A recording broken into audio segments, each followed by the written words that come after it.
present I'm Sorry I Haven't a Clue, the antidote to panel games.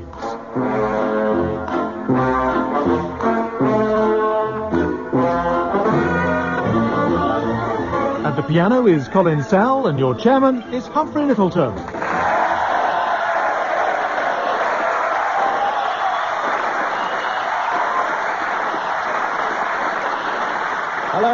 Hello and welcome to I'm Sorry I Haven't a Clue, the show in which laughter follows fun as sure as night follows dawn. You find us once again in the magnificent Playhouse Theatre in Liverpool, the hometown of such proud Liverpudlian luminaries as Scylla and Tarby, who to this day still live nearby. Well, Marbella's not that far. How the city got its unusual name has been debated for many years, but it's now generally agreed by experts that it came from the liver birds. In fact, they reckon that if Carla Lane hadn't been available to write it, the city would still be known by its old name of It Ain't Off Hot Mama Poo.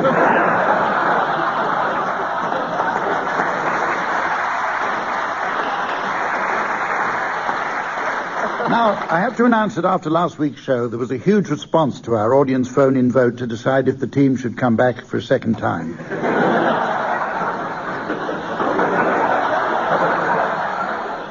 I'm interested to see that they've ignored it and turned up anyway. They are on my right, Willie Rushton and Tim Brooke-Taylor.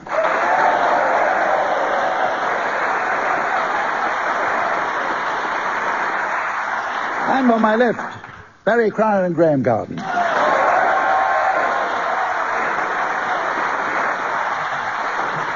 And please welcome our scorer, the delightful Samantha.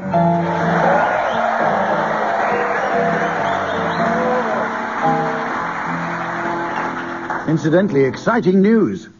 Samantha tells me she's expecting a visit from a film producer in her dressing room after the show, with news of a part he's been holding for her.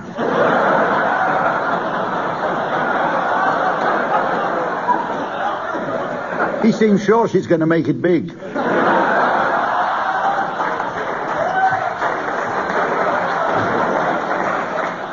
Our first round is called Chat-Up Lines. In life's mating game, these all-important remarks are often our passports to a fulfilling emotional relationship. And our teams are certainly no strangers to the arcane art of the chat-up. Willie tells me there are a few things that give him such a thrill as going out on the pull with a few of the lads.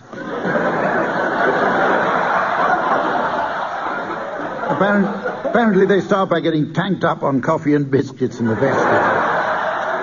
And by 10:30 the din can be heard all over the parish. In this round, teams, I'd like you please to suggest some chat-up lines for use by the senior citizen. Barry, will you start, please? I see your glass is empty. Do you mind if I put my teeth in?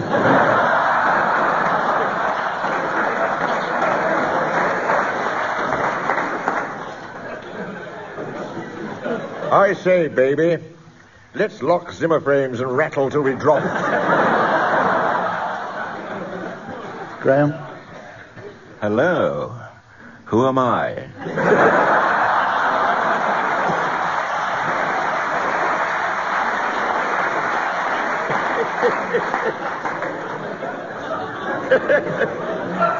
Tim? No, that's a war wound. Fancy a Horlicks? How's your back? Is that your colostomy bag, or are you just pleased to see me?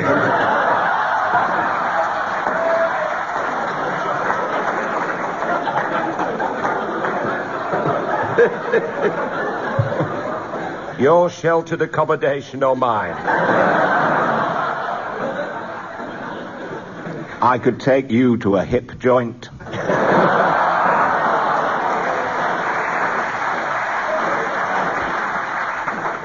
I want to put my tongue in your ear. Take your death aid out.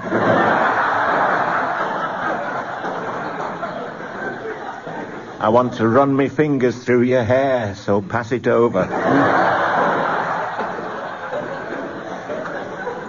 Any more?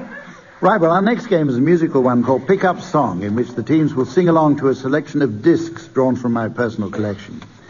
Hip-hop DJ Samantha is poised at the turntable. And in due course, she'll be rapping and scratching some fine old 7 inches into life.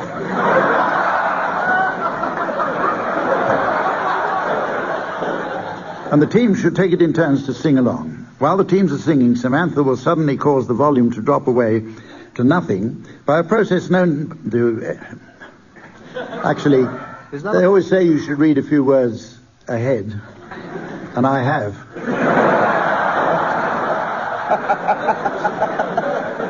If on the music's return the teams are within a gnat's crotchet of the original, I'll be awarding points, and points mean prizes. What do points mean?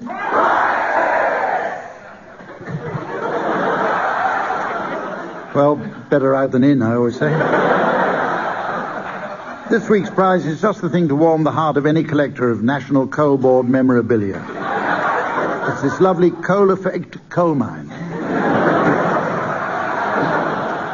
We'll start with you, Willie. Will you please accompany Jerry and the Pacemakers singing I Like It? I like it, I like it. I like the way you run your fingers through my hair. And I like the way you tickle my chin. And I like the way you let me come in when your mama ain't there. I like it, I like it. I like the words you say and all the things you do. And I like the way you straighten my tie. And I like the way you're winking your eyes. Like you.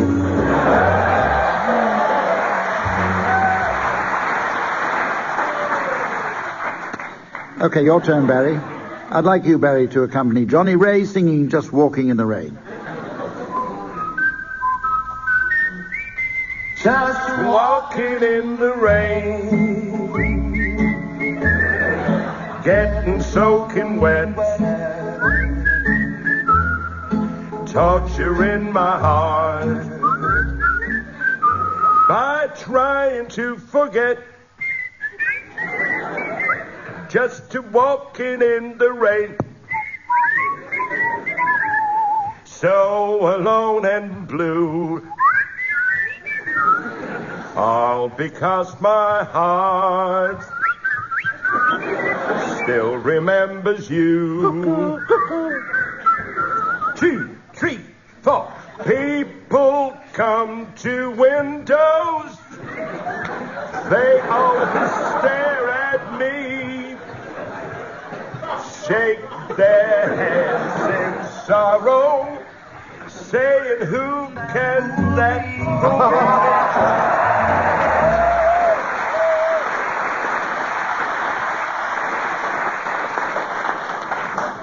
Now, Tim, will you accompany Jerry and the Pacemakers again, singing this time Ferry Cross the Mersey?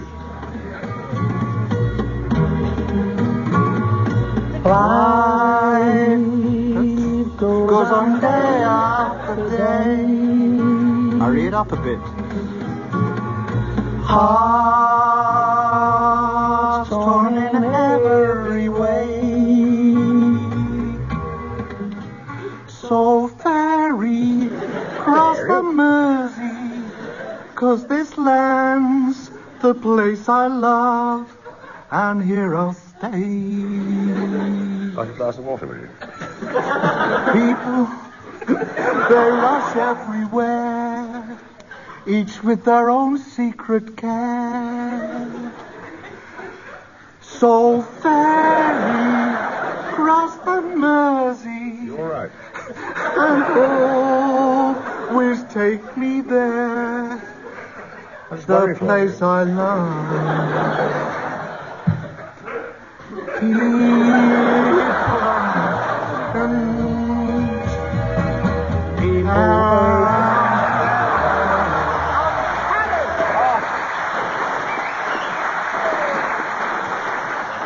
And finally, Graeme, will you please accompany Los Del Rio singing Macarena? Thank you.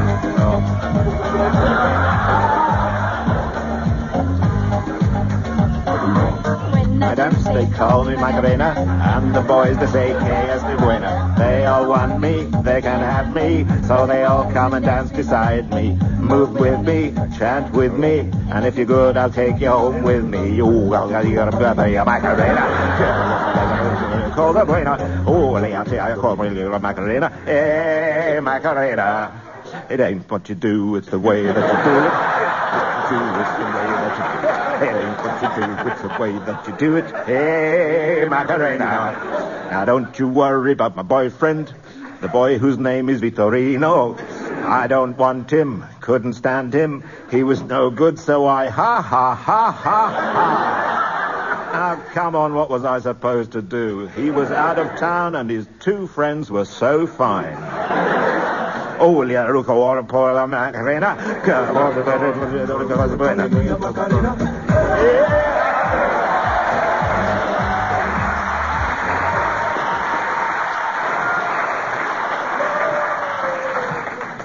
Never mind. We go on to our next round, which is called Sound Charades, and in it our teams must take it in turns to act out the title of a film, book, play, or program using a mouth-related process that scientists refer to as speaking. And the other team should try to guess what it is. The round Sound Charades is a close relative of sound athletics, in which Barry describes himself running at 100 meters, and we have to guess how long he'll be in hospital.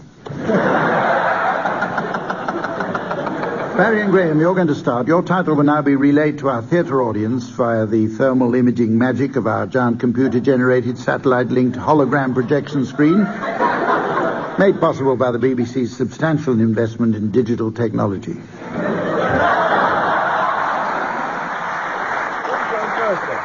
And for listeners at home, here's the mystery voice. Train spotting. Train spotting. You're guessing this one, Tim and Willie. Oh. So start, Barry. And what is it, a book or a film or what? It's a film. Okay, how many words? It's actually one. And was a book, was it not? Yes. Well, it's now become a play. Indeed. Here we go. Was the book of a film, or the film of the book before it became a play after the film? Yes. Right, here we go. Here we go. Are you the bride or groom, sir? No, I'm just here to watch. It's I see. It's a hobby of mine. Yes? This is my 20th wedding this week, you know. 20th, my goodness, yes. And what exactly are you here to watch? Well, my particular interest is brides' outfits, you see. Yes, yes. Well, yes. You see that behind her? That's a 270, second this week. Well, it's very attractive, yes. This was one in Hounslow earlier this week. Tuesday, if I don't tell a lie. Let me get my trusty camcorder out of my anorak. Whoops! Drop the sandwiches again. Excuse me, sir, but I wonder if I could possibly ask you to go away. No, I've got to dash anyway. Got a double wedding at St. Michael's, though. They might have a 279 and a 326 combination. Cheerio. Don't do anything I wouldn't do.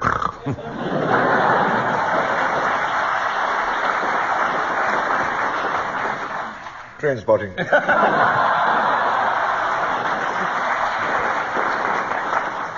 Your turn, Tim and Willie. Your titles are being displayed on the thermal imager, and here again is the mystery voice for you listeners at home. Lone Star. Lone Star. Okay, what is it, a book or what? It's a film, 2 words, and it's all done in one, and it starts now. Clint. Yeah? Lend us a £5.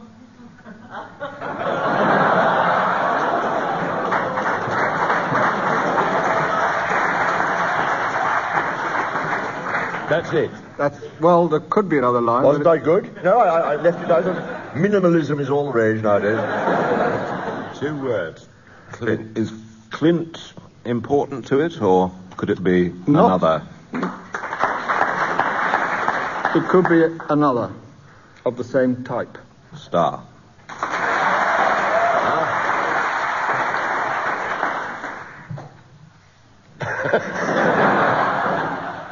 Well, you think it's Lone Star?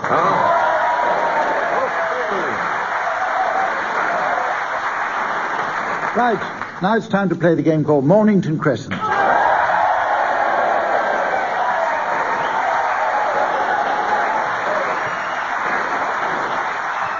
But before we do, I've noticed our mailbag has once more been flooded with a card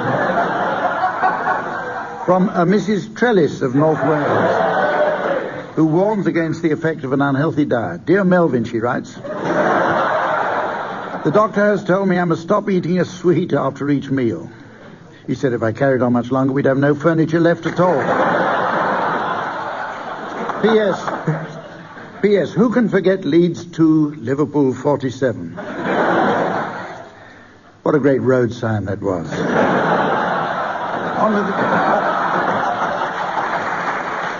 On with the game, then. On with the game. This is a regional variation, which I'm pleased to observe is played here in Liverpool. It's more refined than our regular game, having been imported from London by stokers on the great steam cargo ships of the Industrial Revolution.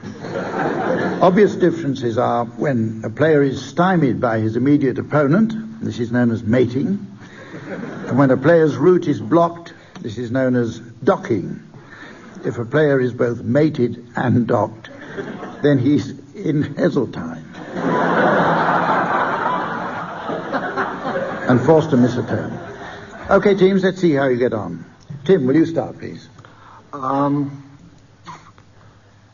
Charing Cross. London Road.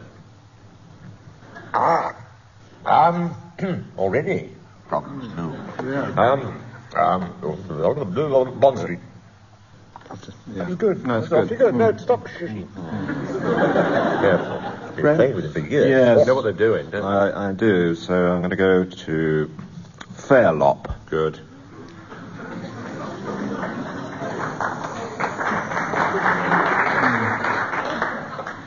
Is he docked, do you think? You got it. Sort of, but not quite.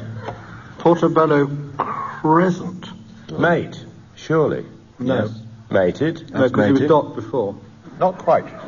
No, they weren't docked. Well, even Willie agrees on this one. That's a mate. No, he didn't. No, I didn't. No, I didn't. Oh, I thought you were concurring. No, not at all. No. Perhaps we could have a replay. Can we have a decision, Humph, please? Yeah. No, it wasn't what you said.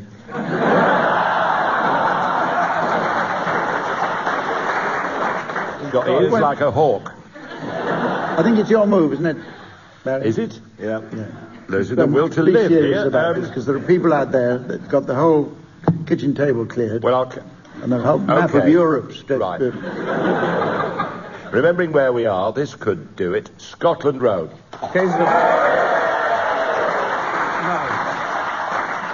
No, you can't do that. He was just trying to grovel before the Liverpool. It was a fawning move. Come on, I don't know. Barry, I think they're right. I think they're right, properly. Some of us are playing it properly, and some of us are just chivying and nitpicking and Messing about. losing all the fun of it. You're in Heseltine and you've got to miss a turn. Quite right. Yeah. Yes, you are. You are. I've been studying the rules very Loosen your carefully. trousers, they'll open the garden centre. So carry on, Willie. Willesden Green. Turnham Green.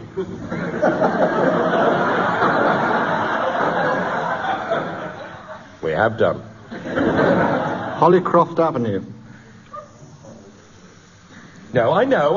I'm not going. So you get another turn, Willie. Oh, nice. Oh, this could be it then. Whoopee. Stand by. Prepare your lips. We have them. They are in a mess. The Hottentots around them. The Gatling is stuck. Yeah. We've got them. Notting Hill Gate. Mornington Crescent.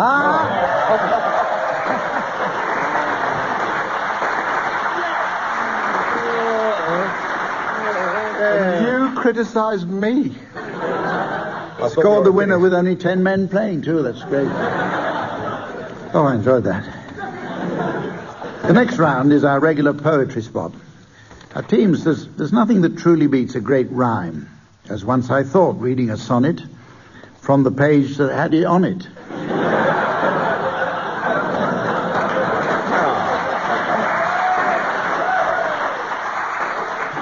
This week our featured verse is the 5-line nonsense poem taking its name from Ireland's unofficial nonsense capital, Liverpool. Or, as it's often known, the limerick. Teams, I shall furnish you each with a fruitful first line, which I'd like you to complete in limerick form, taking one line each. We're going to start with you, Willie. I once had a blind date with Scylla. I once had a blind date with Scylla. I took her to watch Aston Villa. She sang to the crowd. And she sang very loud.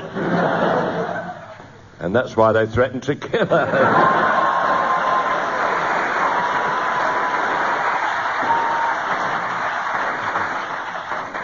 Okay, your turn, Graeme. I once had a trial with Bill Shankly.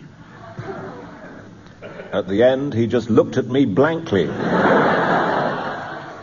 Said, "You're no Roger Hunt."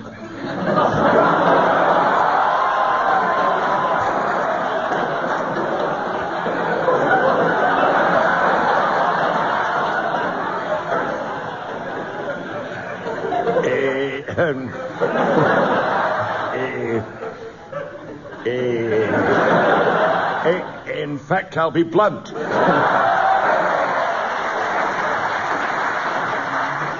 You're absolute rubbish, quite frankly.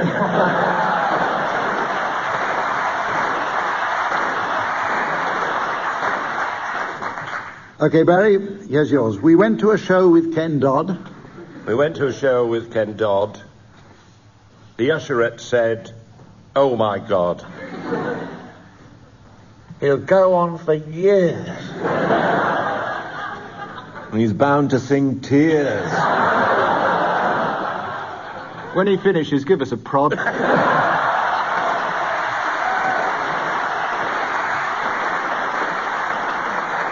Finally, Tim, here's yours. Out drinking with Bruce Grobbelaar. He paid with some cash from a jar.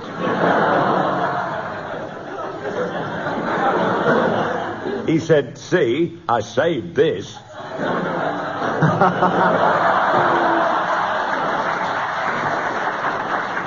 So I gave him a kiss. And he tipped himself over the bar.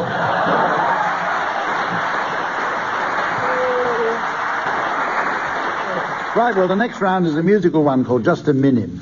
And as you'd expect, it's based on the hilarious panel game hosted by Nicholas Parsons. The original is called Just a Minute, a title which I understand first occurred to Mrs. Parsons on their wedding night. In our game, teams, I'd like you each to sing a song without hesitation, deviation, or worst of all, repetition. I say worst of all, but I see it's now time to introduce Colin Sell at the piano.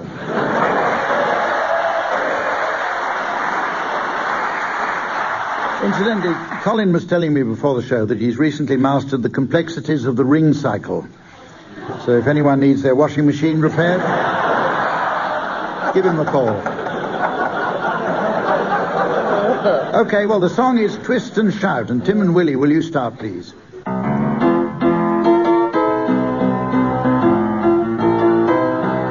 Let's shake it up, baby, now. Waggle it about, dear.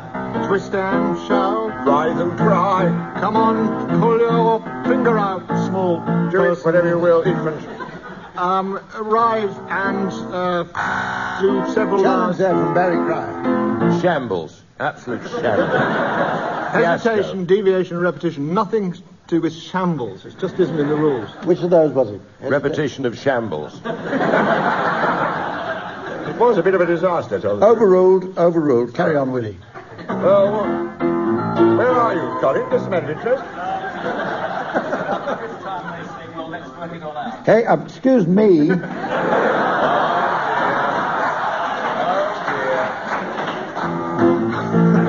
know, you're not going. You know, you've got me going now. How have they started? Just like I knew you would. I thought you would think this way. Challenge. Everybody all around.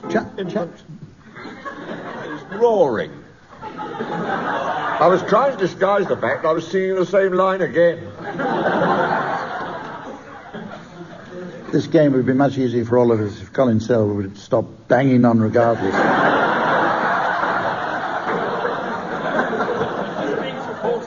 Just all your thoughts go out of your head. I mean, I don't know. Carry on, Barry, then. What? It's... Challenge. Where are we? Hesitation. Yes, quite right. Muddled.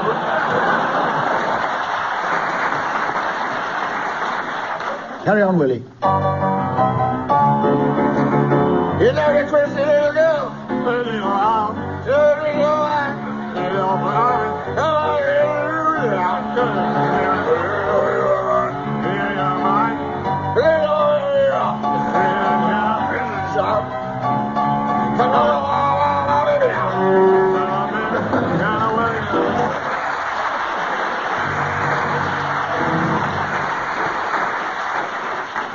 Now, it says here, if there's time, you might try another. Well, there isn't time. No.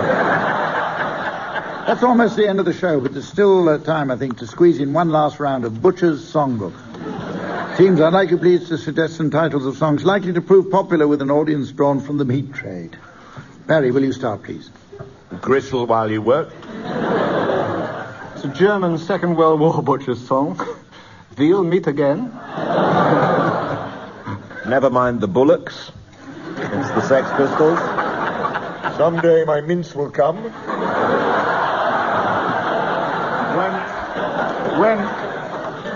When irisoles are smiling. I got plenty of mutton. From Porky and Bess. New pork, so good they ate it twice.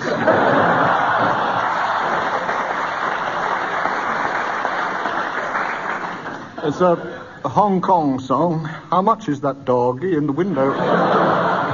The best of abattoir. There will never be another you. Oh, I'm back in the saddle of lamb. Sung by Meatloaf. Joseph and his amazingly technicoloured entrecote. I wish I was dead.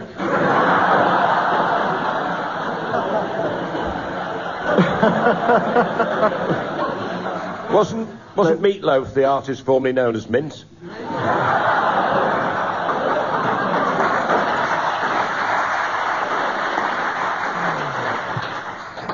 The Dance of the Seven Veals from the opera Salami.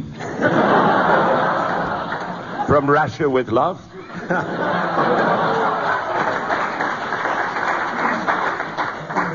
Cleaver.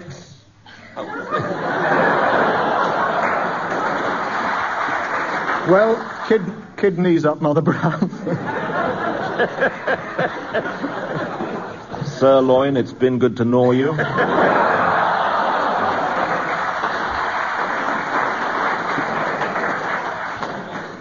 Well, as the fluff ball of time pops out of the navel of destiny, and the nylon underpants of fate ride uncomfortably up the cleft of despair, I notice we've come to the end of another program. So from Samantha, the teams, myself, and the good people of Liverpool, goodbye.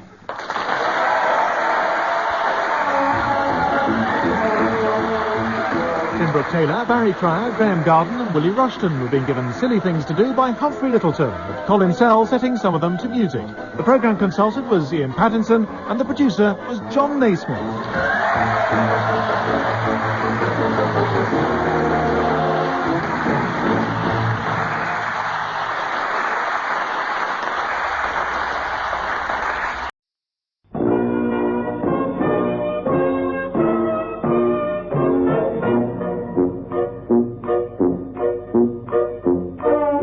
Present I'm Sorry I Haven't a Clue, the antidote to panel games.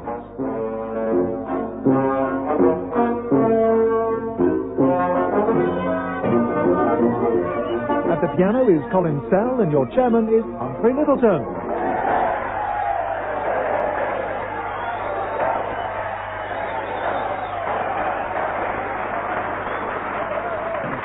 Hello and welcome to I'm Sorry I Haven't a Clue, or as it's officially known to the British Anagram Society, More Unlive Hairy Cats.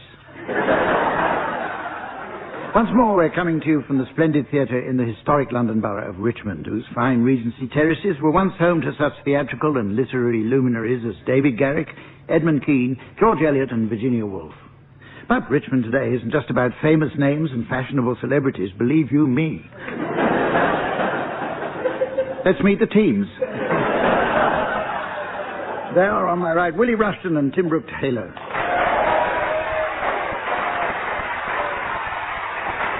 And on my left, Barry Cryer and Graeme Garden. And would you please welcome our scorer? He's a well-built young man from Sweden, who's ably assisted by an attractive male voice choir of his acquaintance. Please welcome the very rippling Sven.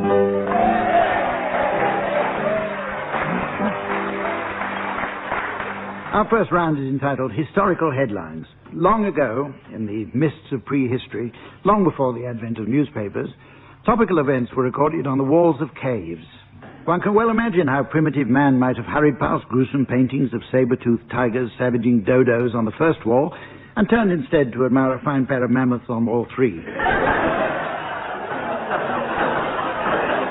In this round, teams, I shall provide you with a historical event, and I'd like you please to suggest some examples of the newspaper headlines likely to have been printed in the papers the following day.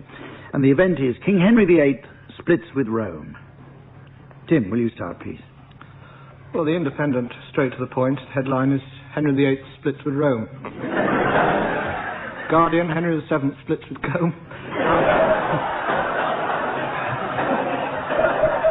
The Daily Mail, Anne Boleyn's cellulite shock horror.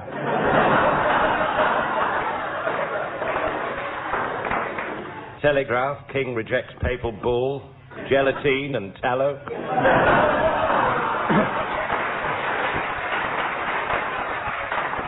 The Daily Mail, Why the King Was Wrong, by Paul Johnson on pages 8 and 9, 12, 13, 14,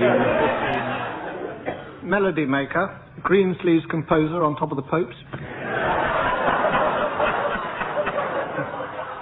The Stage, Jane Seymour says, stuff this, I'm off to the States to star in the soap.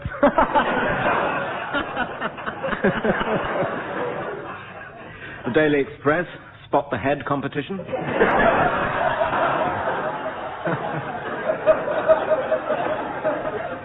The Daily Telegraph, Lord Chancellor determined to make divorce easier. Hello? The London Evening Standard, tube strike off.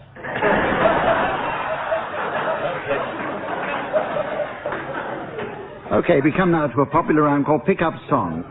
In this round, teams, DJ Sven will toss some choice 12 inches onto my gramophone for each of you to sing along to. Then, by means of some deft adjustments to my volume control... Didn't think I was going to say that, did you? He'll ensure that the music fades away while you're still singing. If, on the music's return, you're within an ant's kneecap of the original, I'll be awarding points. I can't be bothered to say what... I can't be bothered to say what points mean, but you can shout it if you like.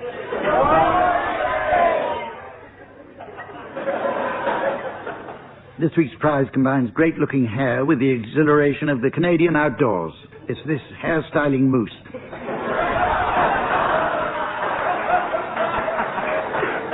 Barry, we'll start with you. Would you please accompany the... Darkness bright, only you and you alone can thrill me like you do. Take it seriously. Fill my heart with love for only you. Turned out nice again. Oh, you. And now James Cagney can make this change in me.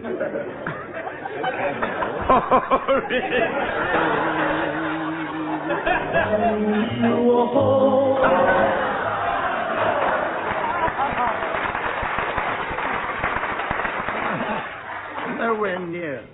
Absolutely rotten. Such glee you say that with. Your turn, Graham. I'd like you to accompany Sam Cooke singing... About the French I took, but I do know that I love you. And I know that if you love me too, what a wonderful world this would be. Turned out nice again. So much I don't know much trigonometry. Don't know much about algebra. Don't know what a slide rule is for. But I do know 1 and 1 is 2.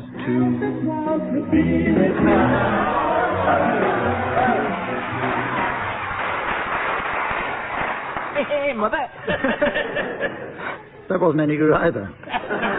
Okay, your turn, Tim. Would you please accompany the Inkspots singing We Three? We three, we're all alone, living in a memory.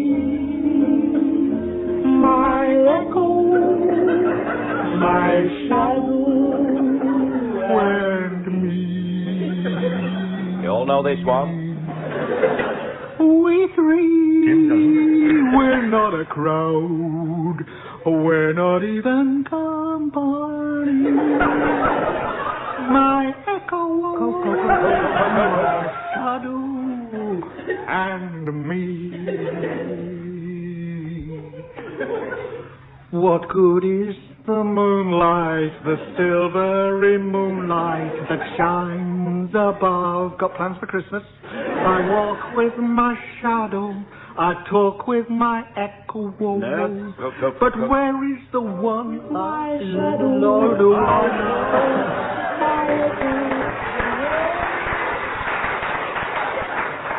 Where were you? Willie.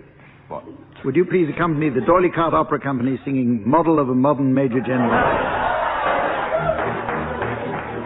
I am the very model of a modern major general. I am the very vegetable animal, the mineral. I know the kings of England and I quote the fighting story from America to Waterloo in order categorical. 3795. I understand equations both simple and quadratical. About my neuron theorem, I'm teeming with a lot of news. Lot of news. Aha! With many cheerful facts about the square of the hypotenuse. With many cheerful facts about the square of the hypotenuse. Many cheerful facts about the square of the hypotenuse. Many cheerful facts about the square of the hypotenuse. I'm very good at integral and differential calculus. I know the scientific names, beans, animalculus. But still in matters vegetable, animal, and mineral, I am the very model of a modern major general. Vegetable, animal, and mineral.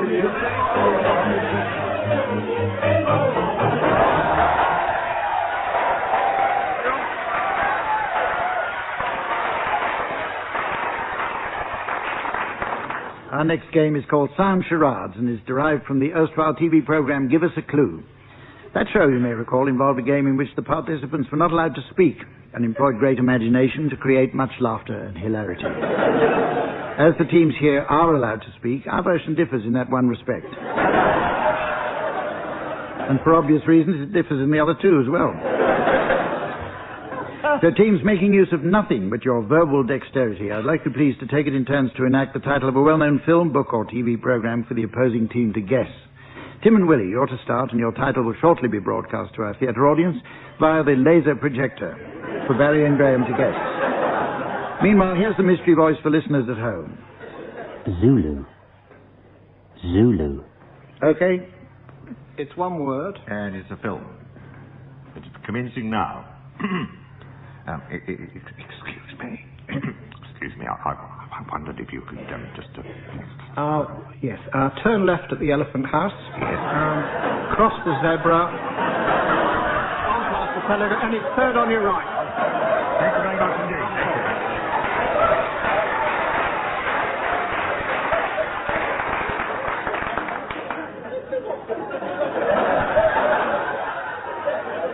The end. Directions in a zoo, but one word. There isn't a new blockbuster out called Whipsnade, is there?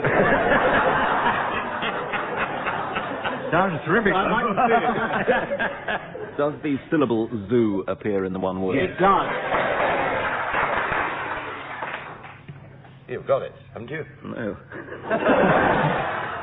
What's the one place you find that you're looking for? I thought it came out of my performance as I was a man with crossed legs. Zulu. Zulu.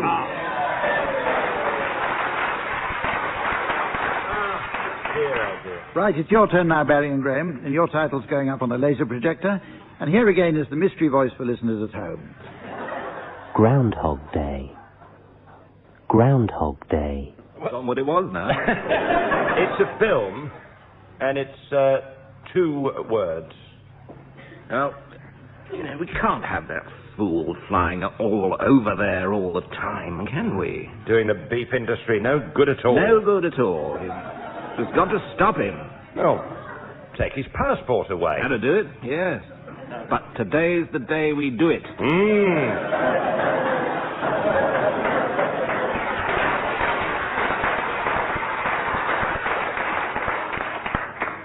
Well, that's obvious. Yes. Is BSE 1 word or 3? Is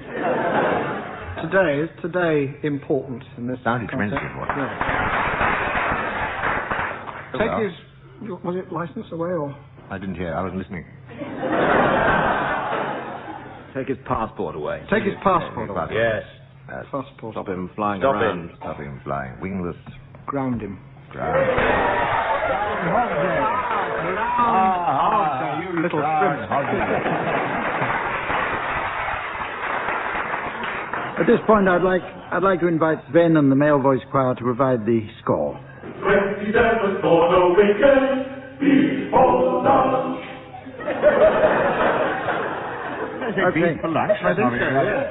Okay, our next round is called Any Questions.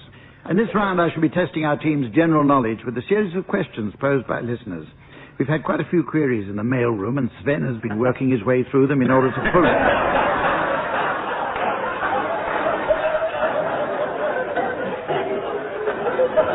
How could you possibly guess what I was going to say? In order to pull out the least easy one. Okay, teams, let's see what he's come up with. Graeme, I'll put the first one to you. Do spiders have ears? If you really care, Hump, there was actually a famous experiment proving that they have ears in their legs. Because if you made a loud noise, a spider will run away. But if you pull its legs off...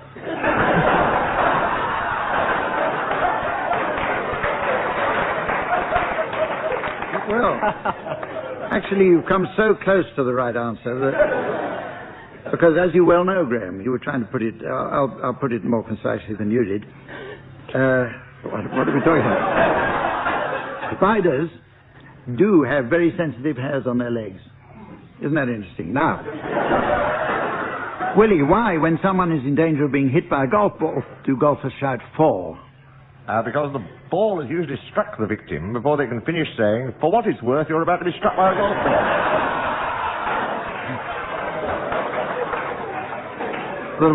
The real answer is it's just short for before. Or It's look long out. for before, isn't it? Why not just say the? What had Archimedes discovered when he leapt from his bath shouting, Eureka? The hot tap. Not very close to him. I'll read you the real answer. When Archimedes stepped into the bath, the water level rose. What a filthy beast. You know. It's only a No, he step suddenly away. realized... He suddenly... the sink. Timing, team. No, he suddenly realized that the displacement of water would help him measure the difference between a given volume of gold and that of a mixture of gold and a lesser metal. That'd be the plug, would it? Finally, Barry, who was the Frenchman who proposed the theory that the wind is caused by trees waving their branches? And did he have any other interesting theories? I know this one. This was Jacques Le Convert, who had another theory about farts were caused by people saying, was that you?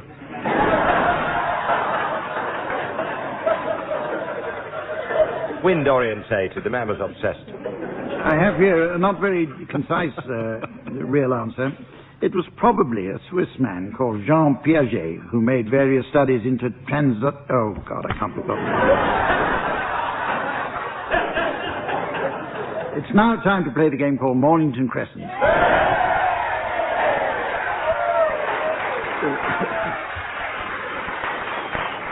First, I have to announce that in response to last week's appeal, we received nearly 7 letters, including 6 from a Mrs. Trellis of North Wales. She writes, wait a minute, let me see. Dear Rabbi Hugo, Why?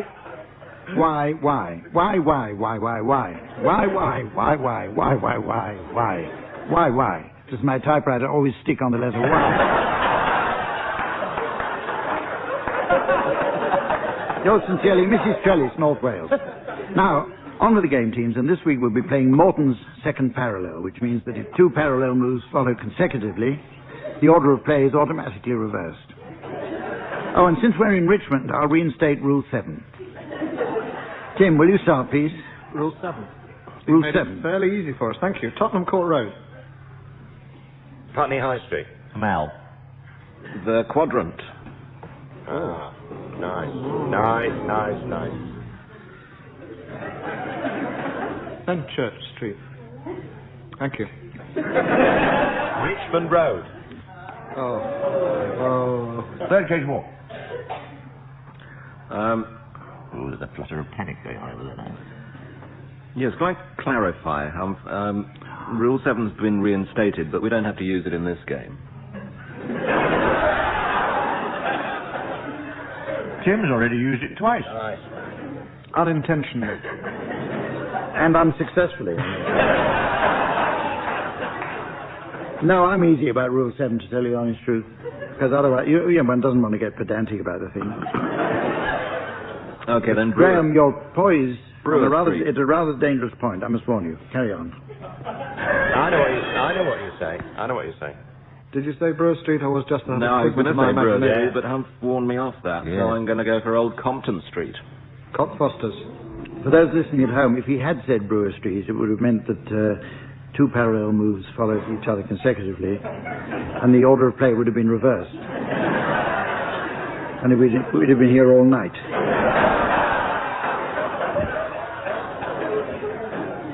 King Street. Kingston Church Street. This is getting quite interesting now. Pembridge Villas. Euston Road.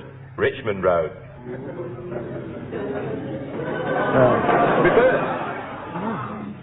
Have a quiet word to my partner there. No conferring. Too late, we just conversed. I think this is quite an apt moment to put the words Crescent and Mornington together in reverse order. Mornington Crescent. Oh, not yet. No. Right. He did. It's now time for a round of limericks. No one really knows where the name Limerick comes from, although some experts believe that it might take its title from a town in Ireland, which is generally associated with meaningless nonsense. Ballykissangel. James, I'm going to furnish you each with an inviting first line, and I'd like you to complete it in limerick form, taking one line each. Furnish away. And Willie, you're going to start. They do say when cooking with chives... They do say, when cooking with chives, wait till the fire engine arrives. They tend to explode. Then you dump your load.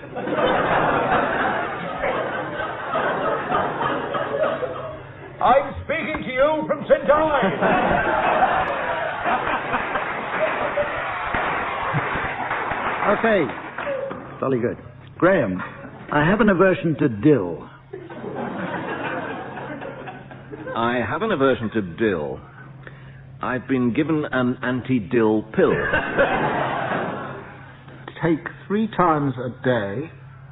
In an unusual way. It still gives me a bit of a thrill.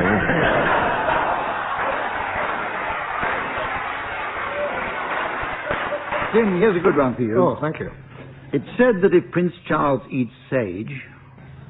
It is said that if Prince Charles eats sage, he boils it until it's turned beige. The sage he likes most. Is Lorenz van der Coast.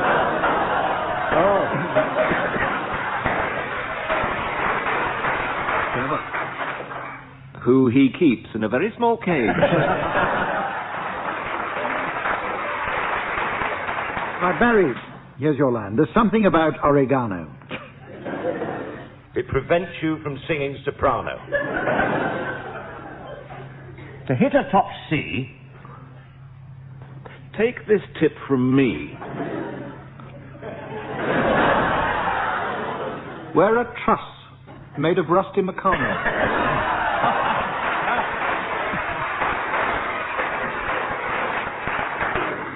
Well, you probably want to know the score, so I'm going to ask the male voice choir for one more update of the score. When this carol is over, oh, how happy we shall be. Graham, spirit growing valley, sing and weep, lead by three.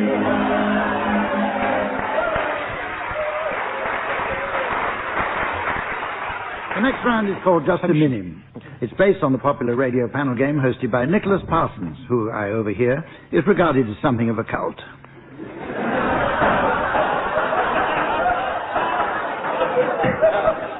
In this round, I shall ask the teams to sing a popular song of my choosing without repetition, hesitation, repetition, mackerel, or deviation. Those not singing may buzz to challenge. Musical accompaniment will be provided by Colin Sell at the piano.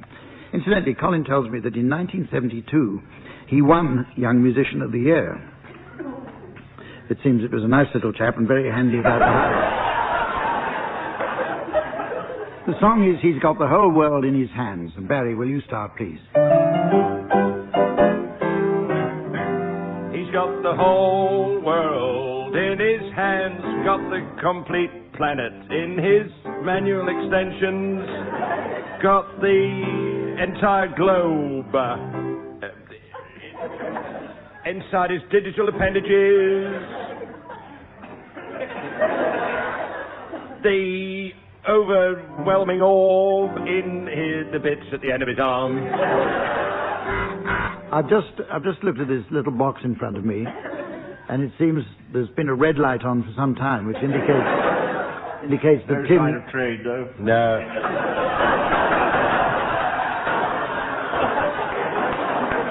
Tim, never know your luck in a strange town, Hum.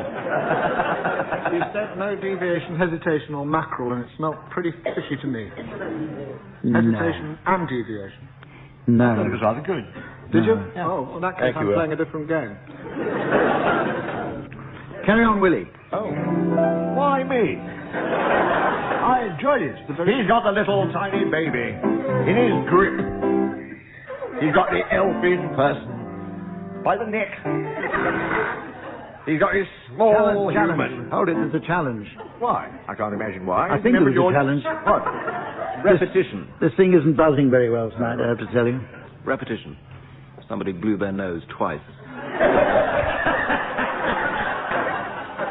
Actually, I heard that. Carry on, Graham. He's got the little tiny baby in his hands. Hang about. Deviation from the tune. That's a line I clearly remember singing some moments ago. Colin Sell, he knows more about deviation from the tune than In anyone. that case, carry on, Tim. Oh, no. Okay, she's taken Europe on her feet. On her feet. She's got orbs in the belfry. Isn't that sweet? She's got... Repetition. You're not meant to... Repetition. You're not meant to interrupt me, Hum. I am. You buzzed twice. No, we both...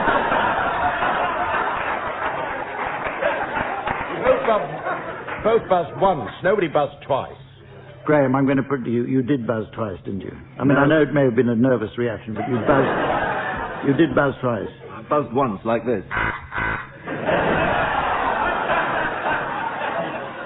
I'll accept your explanation. It's nearly time to say goodbye.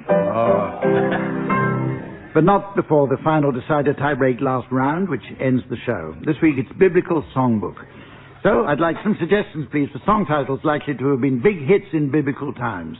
Willie, you to start, please. I'm going to sit right down and write a letter to the Corinthians.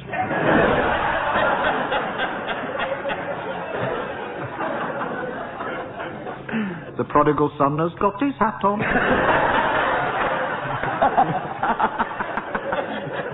I need a Hebrew.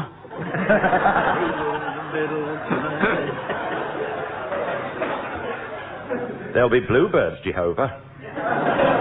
On the White Cliffs of Dover and Gomorrah. Just you wait and see.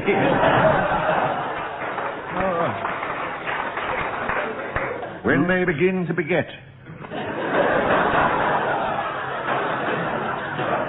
I'm just a girl that can't say Noah. Ooh, hark at you.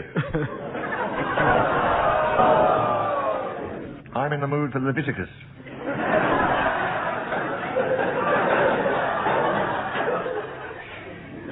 Epistle while you work. Well, ladies and gentlemen, Down at the old burning bush.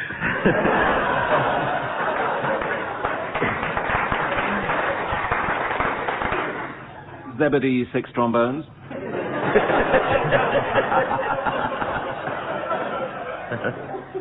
Well, as the relentless juggernaut of time runs over the final hedgehog of hope, and the last traffic cone of fate is removed from the student bedsit of destiny, I see we've come to the end of the show. So from Sven, the male voice choir, the teams, myself, and the fine people of Richmond upon Thames, goodbye.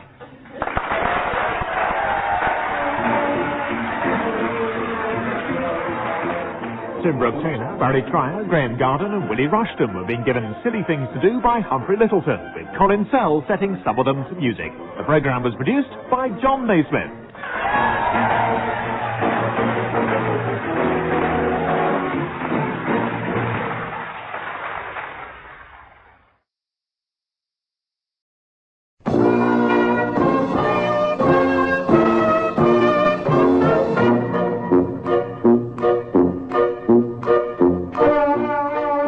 Presents I'm Sorry I Haven't a Clue, the antidote to panel games.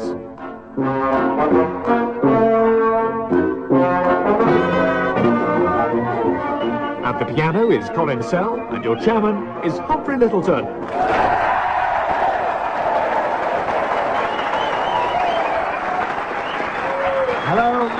Hello and welcome to I'm Sorry I Haven't a Clue, which this week comes to you from the Royal Shakespeare Theatre in historic Stratford-upon-Avon. Stratford is, of course, world-renowned as a centre of theatrical excellence, and interestingly, tonight's teams have all been members of the RSC. Or was it the AA? I don't know. Anyway, they are on my left. On my left, Barry Cryer and Graeme Garden.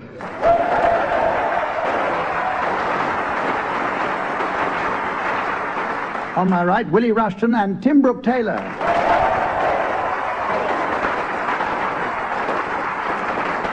Sadly, our regular scorer, the delightful Samantha, has been filming a new comedy of errors directed by Ken Russell. She doesn't know the film's title yet, but I'm assured it's well up to his usual standard. And, of course, any young actress that's worked with Mr. Russell will be familiar with his famous Lear. However, we're very pleased to welcome back her replacement, a man with more muscles than a well-stocked shellfish wholesaler, the magnificent Sven.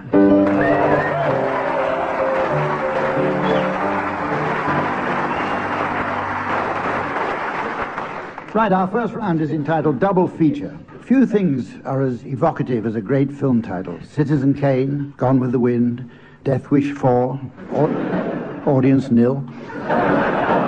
However, due to the continuing poverty of the British film industry, directors are now being encouraged to make new films from the remains of 2 or more old ones. So, teams, I'd like you please to suggest the titles of some possible film remakes. Willie, will you start, please? National Velvet, To Wong Fu, Thanks for Everything, Julie Newmar, Get Carter, and you have Racing from Newmarket. Graeme? Yes, if you put together 12 Angry Men, 9.5 weeks, and Fellini's 8.5, you'd get 30-something. Tim? If you combine Dumbo, Road to Morocco, Raging Bull, and Adventures of Noddy, you get Big Ears Gets Road Rage in Toy Town. Barry? Combining Breaker Morant and Gone with the Wind.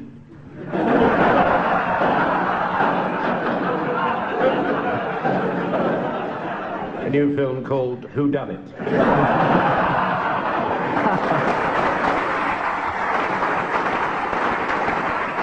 Okay, any more? Last of the Americans, Red October, Some Like It Hot, Pocahontas, Last of the Red Hot Pokers.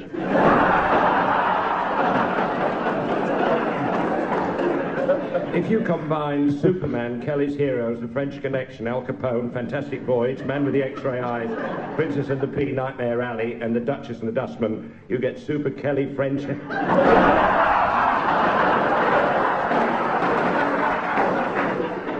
I won't bother finishing that. Any more? Right, well, our next round is called Dropout Song, which might imply that there'll be dropout singing. Well, nothing could be further from the truth. None of them can sing a note.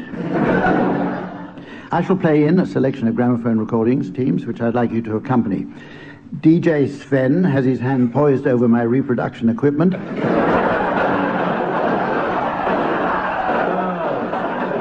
And at my signal, he'll twist the knob, causing everything to drop. If when the music returns you're closer than a gnat's semi-quaver to the original, I'll be awarding points. And points mean prizes. What do points mean? Now go and invade Czechoslovakia. Come back, madam, I'm only joking. This week's prize is just the thing to keep the animal lover warm at night. It's this lovely hot water buffalo.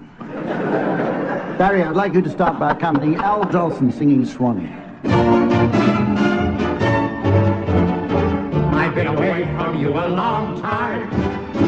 I never thought I'd miss you so. Somehow I feel your love is real. Near you, I want to be.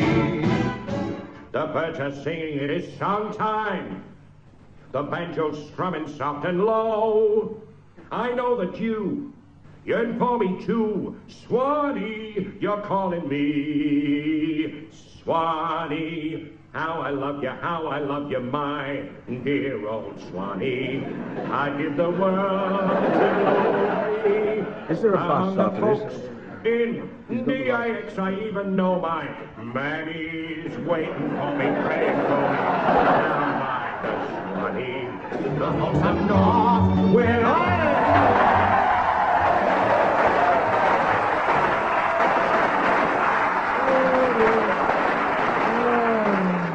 Bang on the right beat. Unfortunately, in the wrong key. Your turn, Graeme, now. Would you please accompany Andy Stewart singing Donald, Where's Your Trousers?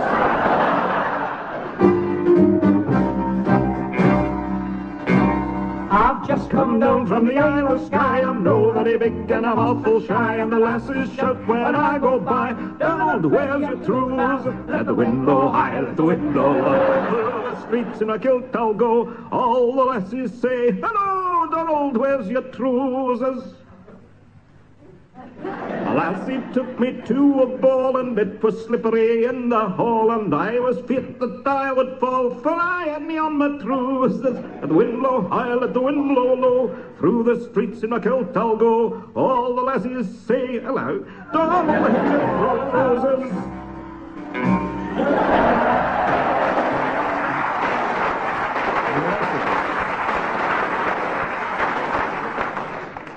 Willie, I'd like you to accompany both Anne Ziegler and Webster Booth singing We'll Gather Lilacs.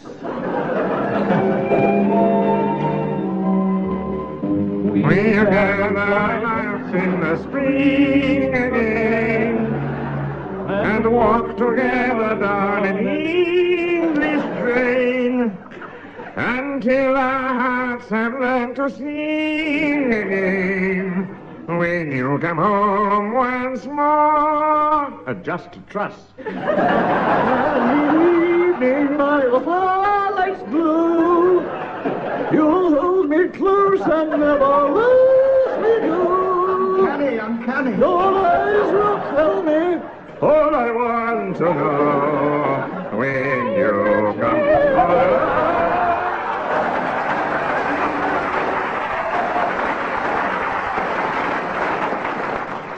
Finally, Tim, would you please accompany Adam and the Ants singing Prince Charming?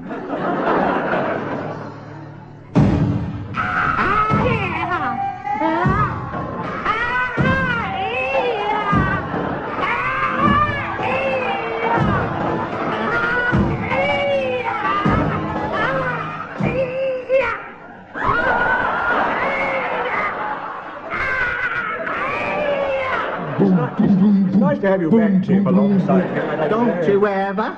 Don't you ever stop being dandy, showing me you're handsome. Don't you ever stop being dandy, showing me you're handsome. Prince Charming, ridicule is nothing to be scared of.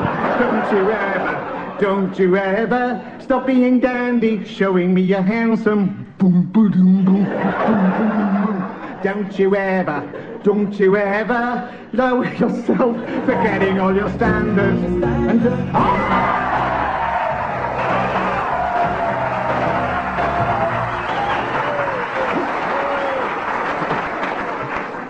I don't know. I got out of the habit of prayer until I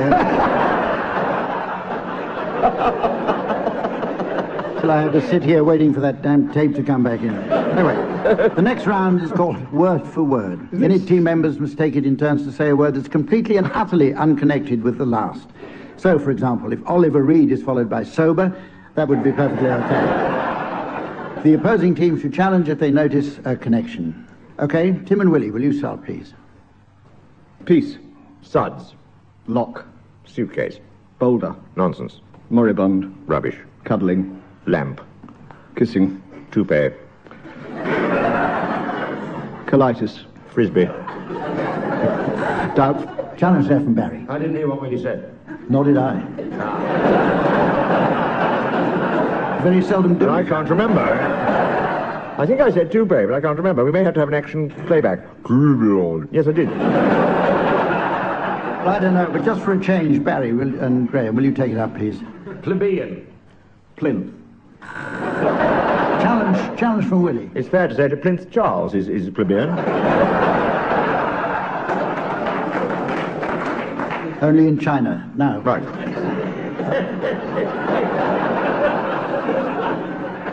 Go on, Tim.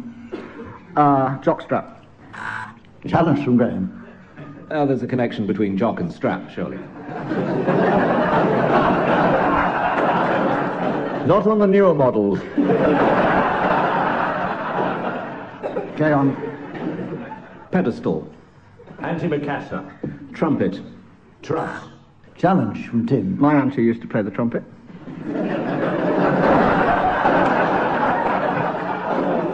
Not many people have antimacassars, but I did. All right? Well, with that game poised evenly,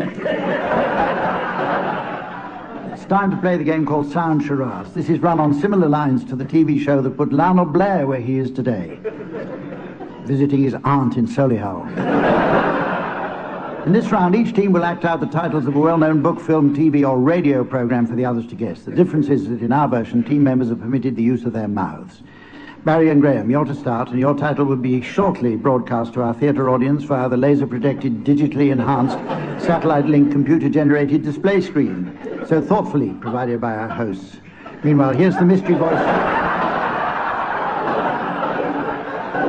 Here's the mystery voice for you listening at home. QED. QED. Okay, tell us what it is. A TV program. 3 words. Very real sense, 3 words. Here we go. I want some scratch cards. Edie, be patient. Join that line of people. How am I...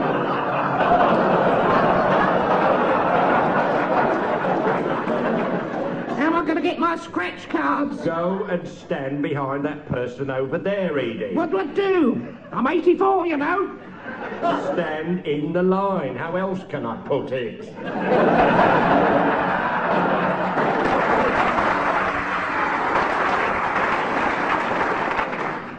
There was a sort of billiards thing there. Was it Q? Is the word Q? There's Q in the... No, it's not in the title. We've got more applause, so it is. Oh. Q. Q. 3 words, television. Clues in the question.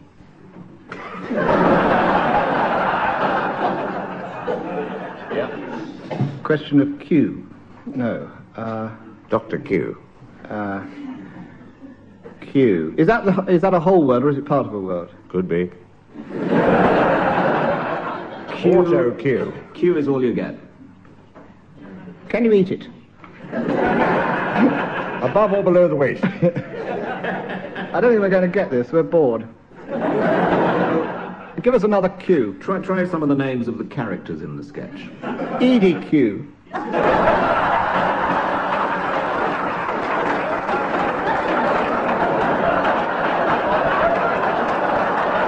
QED. I would question that that's 3 letters. 3 words? 3 words. 3 words. Quadirac demonstrator. Not in the title, it's QED. If you've got a query, Tim, ask the lady in the audience. She's taken over the chairmanship.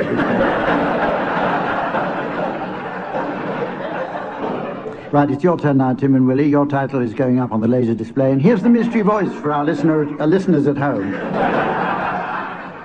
River dance. River dance. EDQ.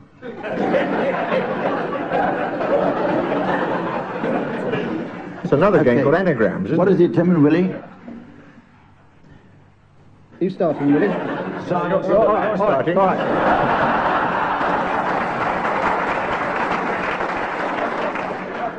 One-word stage show theatre. Yes. Oh, what do we do? Alas, we have Torvill and Dean and the ice has melted.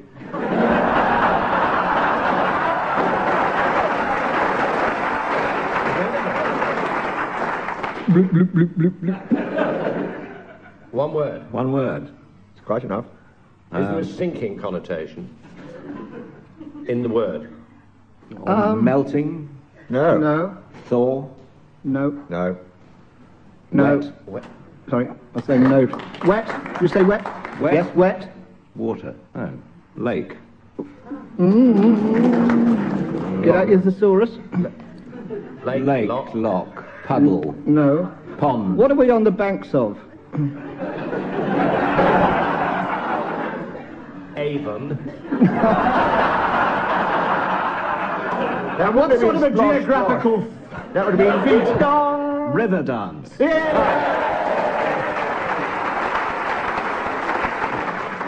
Right, well, it's now time to play the game called Mornington Crescent. But first, I notice we've been inundated by a card from a Mrs. Trellis of North Wales. Dear Dr. Clare, she writes, so pleased to hear that Tim Brooke-Taylor is back. Without him, the show was like Hamlet without the balcony scene.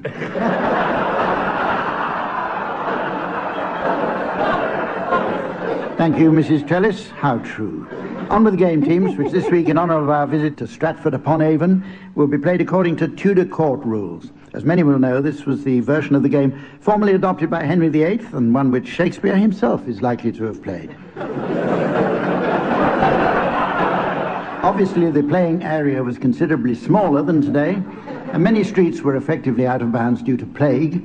But it's basically the same as the modern game. According to the popular Arden edition of the Tudor Court Rulebook, at the passing of the codpiece, 'tis the holder who may nominate, except when out of croup. Well, I have with me the required piece of card, which I shall now pass to you. Tim Brooke-Taylor, will you start, please? Tyburn. I'm handing the piece of cod to Barry. Right. Received. I'm not in croup, am I, because of that? No. Right. No. You've Not just yet. got Curzon Street. Pass us the fish, then. I will lob. But you...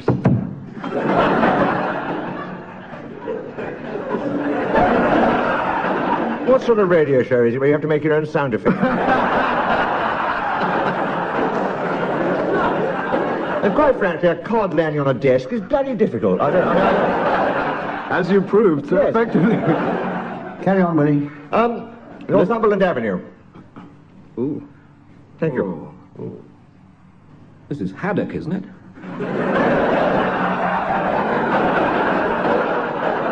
It was cod over here when it landed. Doesn't travel well.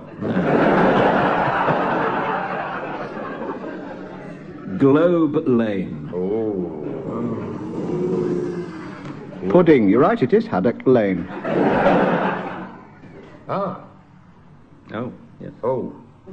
Hay Hill. He's out of croup, isn't he? I'm thinking, wait a minute.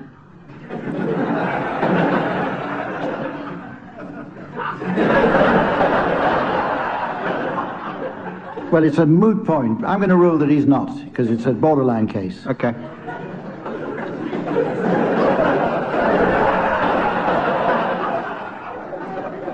Carry on, Willie, then. Gin Alley. That fish is still breathing. It's about the only thing that is. Southwark Road. Tower Hamlets. Pie Corner. Oh, ho, ho, ho. Go on, Willie, go for it. Let's have a glass of water first. You're out of time, Willie. Morning, sir.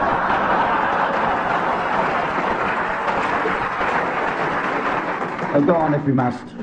No, I don't like to now. It's I prefer to accept that Mornington Crescent. That was a bit of an anticlimax on the whole, wasn't it? Really? But then it used to be in the 16th century.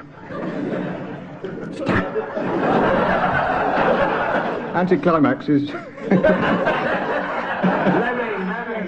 She and Macassar. Yes. Always used to come at Christmas. Climax and Macassar. Here they come. During your absence, Tim, how were things in the Betty Ford Clinic?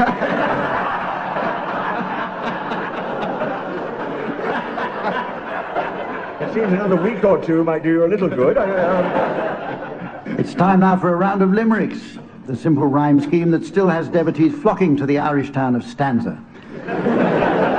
Teams, I shall furnish you each with a fruitful first line, which I'd like you to continue in limerick form, taking one line each. We're going to start with you, Tim.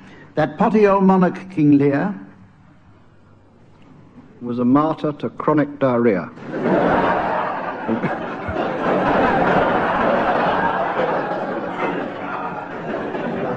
He'd sit on his throne, emit a loud groan, and nobody else would go near.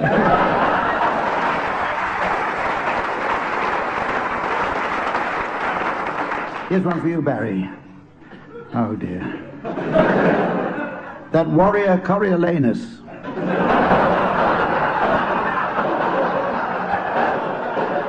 That warrior Coriolanus did several things that were heinous. He tortured the cat. Set fire to my hat.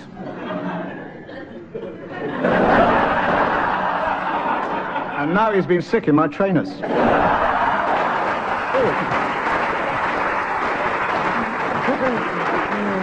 Willie, here's one for you. That jealous old soldier Othello.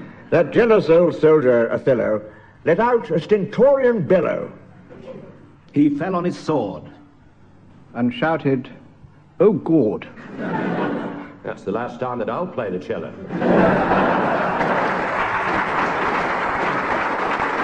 Finally, Graeme, here's yours. At an orgy, old Julius Caesar met a virgin and tried hard to please her.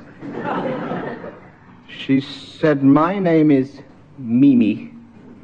Are you pleased to see me? Or is that the Tower of Pisa?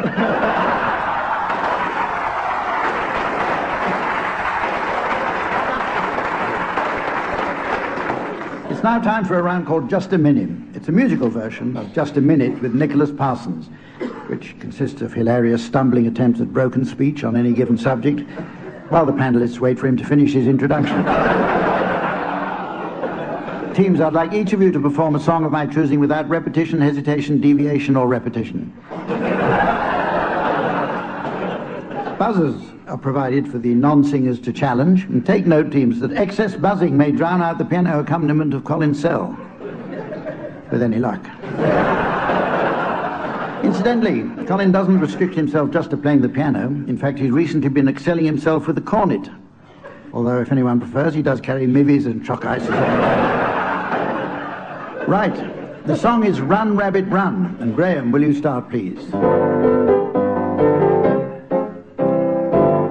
On the farm, every Friday, on the farm, it's Rabbit Friday. Friday that ever comes from along. Oh, was that a chow?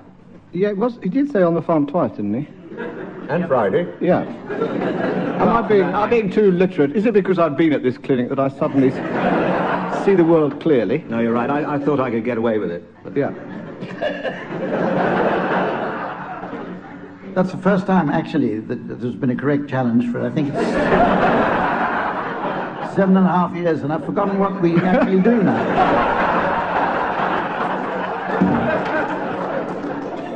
Tim, pick it up.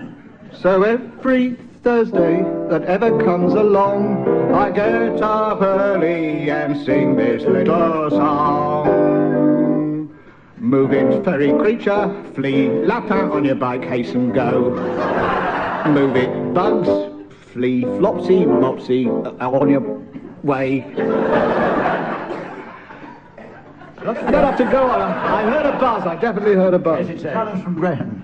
Deviation. He didn't sing Run Rabbit. He didn't. No, he didn't. No, but you pick it up. You'd already done saving it, wasn't yeah. he? Clever It doesn't move. matter where you do it. You sure? That's not what I heard. That's what the policeman's told me, isn't it? It's what you do. It's your turn, Willie. Bang, crash, wallop, whoop. Go the farmer's gun. Lope, possum, sprint. Kangaroo, jump, lurch, lope. Oh my God, he's about to run. Rabbit. You see? Teamwork. Oh, brilliant. Challenge from Graeme. Oh, we had rabbit in rabbit pie at the beginning. All right. I accept that. Well, that was fun. Let's have another game. Wish they wouldn't make me say that was fun all the time. I'll decide if it was fun or not.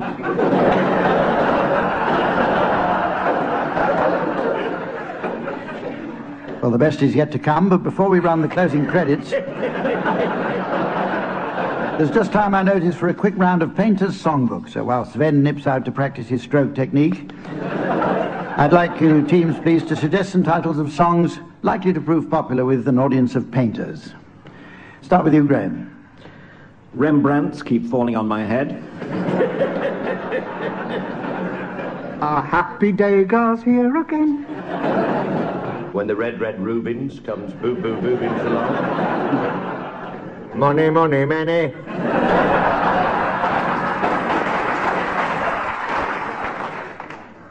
Minimalist the Moocher. And there's Damien Hirst's new single, How Much Is That Doggy in Formaldehyde? The boogie woogie broigle boy.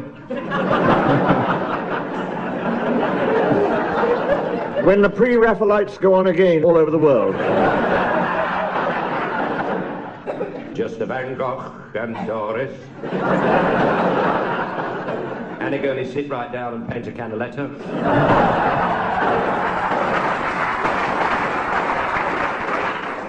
Life is just a Botticelli.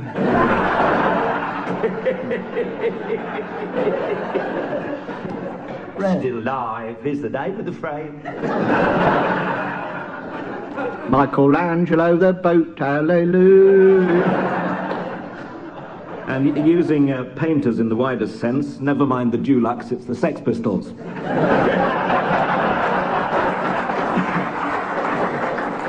Well, ladies and gentlemen.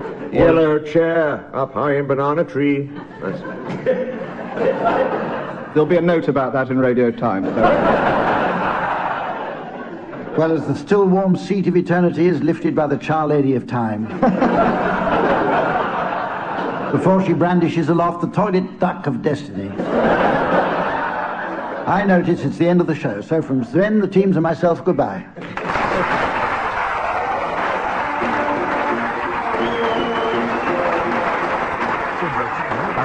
Graeme Garden and Willie Rushton were being given silly things to do by Humphrey Lyttelton, with Colin Sell setting some of them to music. The programme was produced by John Naismith.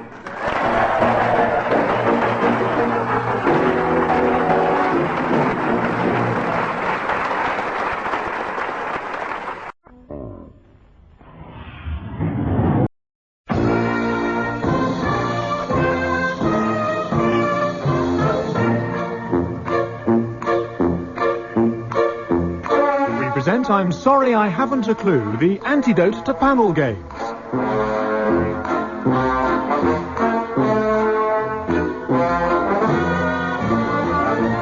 At the piano is Colin Sell, and your chairman is Humphrey Lyttelton.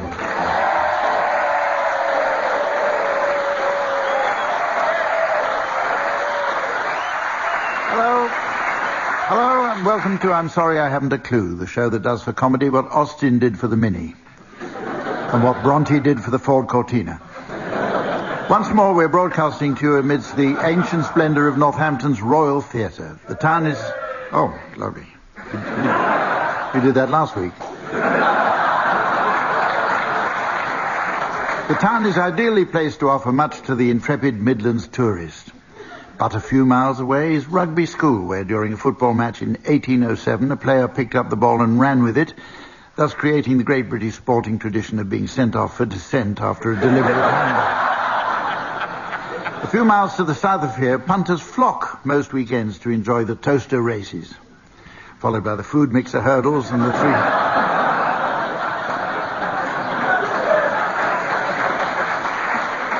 the three-year-old washing machine handicap. But Northampton itself is, of course, most famous as the home of Britain's most established boot and shoe manufacturers. And visitors today on the lookout for a lot of old cobblers will know not to be disappointed when I introduce our teams. They are on my right, Willie Rushton and Tim Brooke-Taylor. And on my left, Barry Cryer and Graeme Garden. And would you please welcome our scorer, the very delightful Samantha.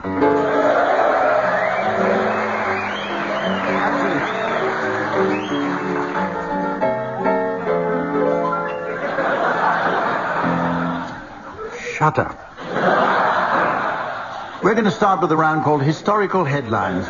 In this round, teams, I'd like you please to suggest likely newspaper headlines that one might have found in the morning papers after a certain historical event. The event is the assassination of Julius Caesar. Barry, will you start, please? The Sun. Brutus splashed it all over. The Daily Mirror. Julius Caesar is AIDS victim.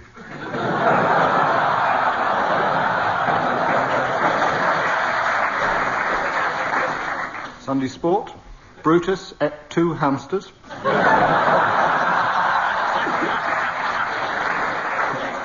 The Lancashire Evening Post. Mark Antony comes to Bury.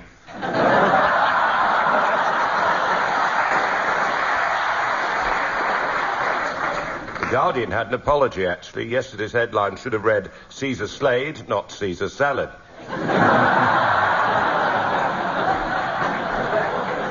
The Daily Telegraph. New Caesar, new danger.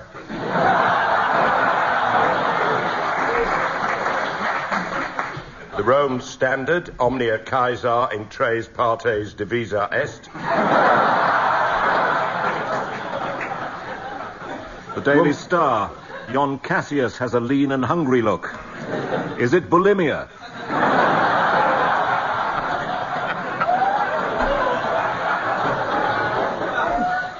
The Tailor and Cutter.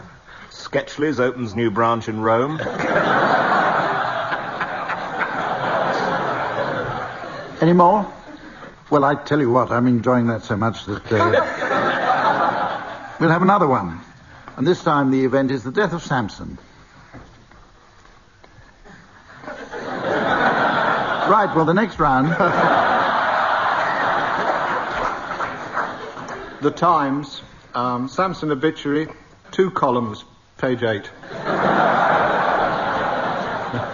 New Musical Express. Oh, oh, oh, Delilah.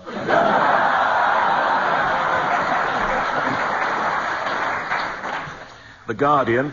Yesterday's feature headed Delia's Hints on Kippers. Should have read Delilah's Hints on Clippers. Can one believe 2 corrections in one day in The Guardian? In yesterday's report, Delilah's statement should have read, I love cutting men's locks off.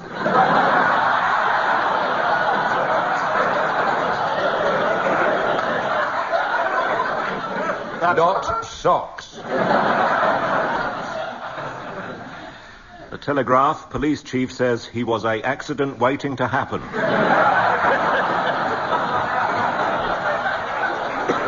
All done?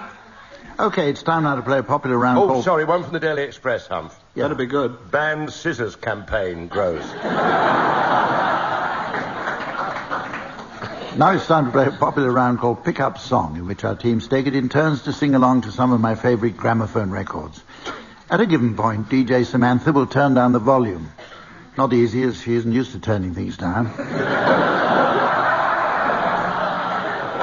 Teams, you must keep singing, and if on the music's return you're within an amoeba's toenail of the original, I shall be awarding points, and points, as every school child knows, means prizes. What do points mean?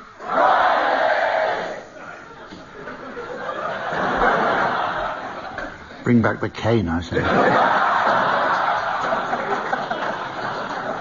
This week's prize is something so comfortable to sit on it'll make you feel like royalty. It's the Parker Bowles recliner.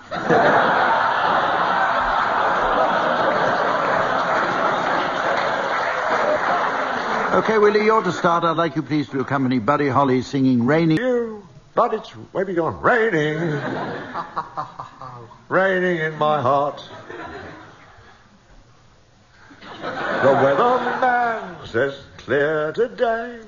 He doesn't know you've gone away, and it's raining. Raining in my heart.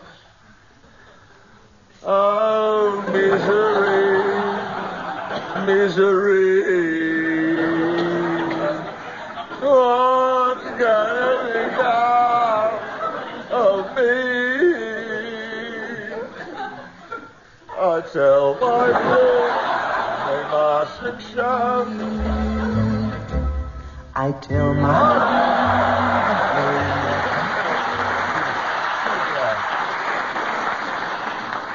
Even slower than you. I know. He's more dead than I am. Okay, it's your turn, Barry. I'd like you to accompany Little Richard singing Long Tall Sally. Very proud Uncle John claims he had some misery, but he had a lot of fun. Oh, baby. Yeah, baby. Woo, baby. Having me some fun tonight. Well, Long Tall Sally, she's built for speed. She's got everything that Uncle John needs. Oh, baby. Yeah, baby. Woo, baby. Having me some fun tonight. Yeah. Well, I saw Uncle John with bald-head Sally. He saw Aunt Mary coming and he jumped back in the alley. Oh, baby. Yeah, baby. Baby.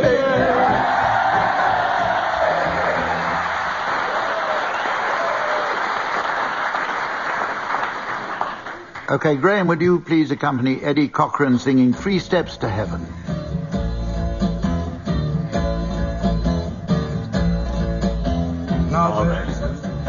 Are 3 steps to heaven. Just listen, and you will plainly see.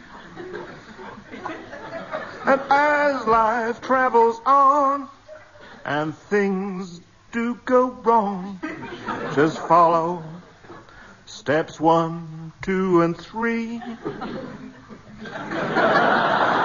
Step 1, you find a girl you love. Step 2, she falls in love with you. Step 3, you kiss and hold her tightly.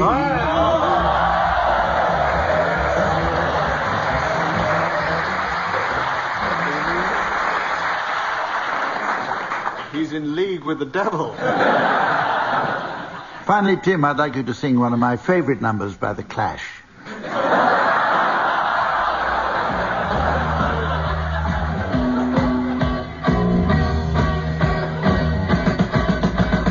London calling to the faraway towns. Now war is declared and battle come down. London calling to the underworld. Come out of the cupboard, you boys and girls. London calling, now don't look to us. Phony Beatlemania has bitten the dust. London calling, City ain't gonna swing, except for the ring of the truncheon thing. The ice age is coming, the sun dooming in. You're right. Meltdown expected, the wheat is growing thin. Engines stop running, but I have no fear, 'cause London is drowning and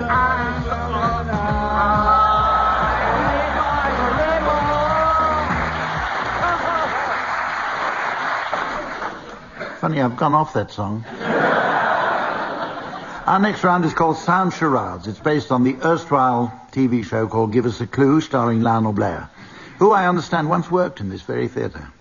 Indeed, backstage staff still consider the role he essayed here as the very peak of his professional achievement when he spoke the immortal line, "So, that's 2 with milk and 1 with sugar."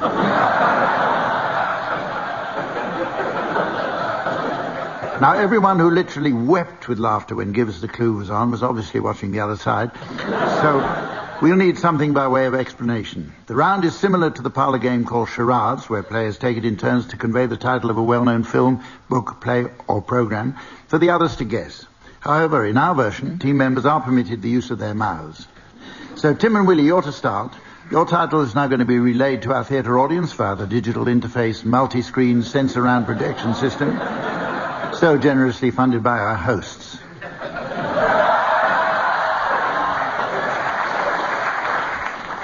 And for listeners at home, here's the mystery voice. The Simpsons. The Simpsons. Right, you're guessing this one, Barry and Graeme, and off you go, Tim and Willie.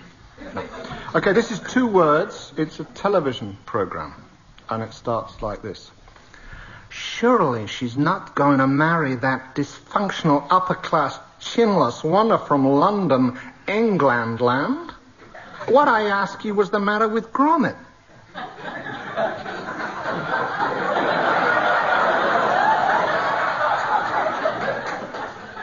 Cracking cheese, Wallace.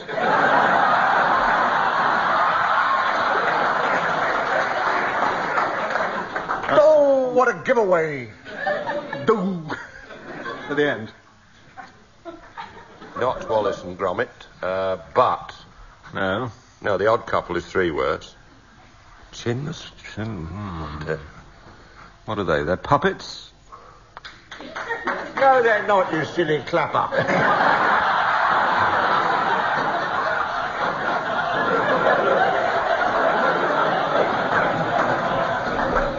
Cartoons. Is one of the 2 words cartoon? No. No. It's not Potter's Wheel either. Wallace could be a clue. That was another headline from The Guardian. It was Edward Yates to marry Wallace Sampson. Was that a clue? No, not much of one. 2 words. 2 words. Not a King's Story, that's 3. Well, he took her name. Does that describe it to... The Simpsons.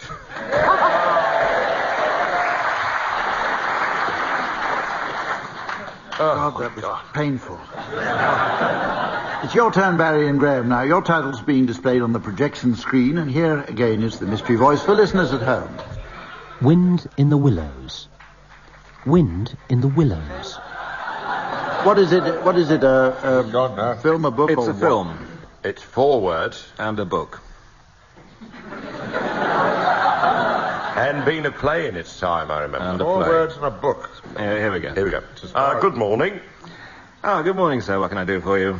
I'd like to buy a cricket bat, please. A cricket bat? We have a very wide selection here, as you can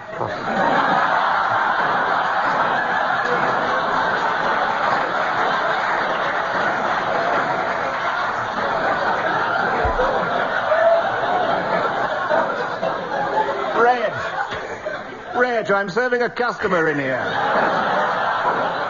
Sorry about that, sir. Perhaps I can show you some,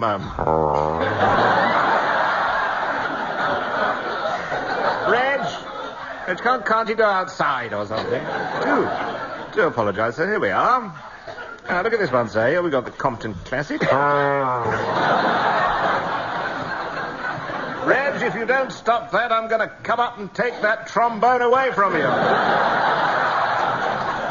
The end. Off you go, Tim and Willie. Go on. Bats in the belfry or something.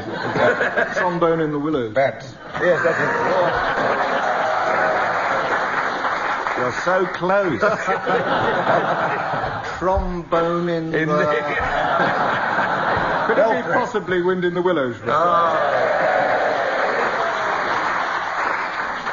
Now it's time to play the game called Mornington Crescent.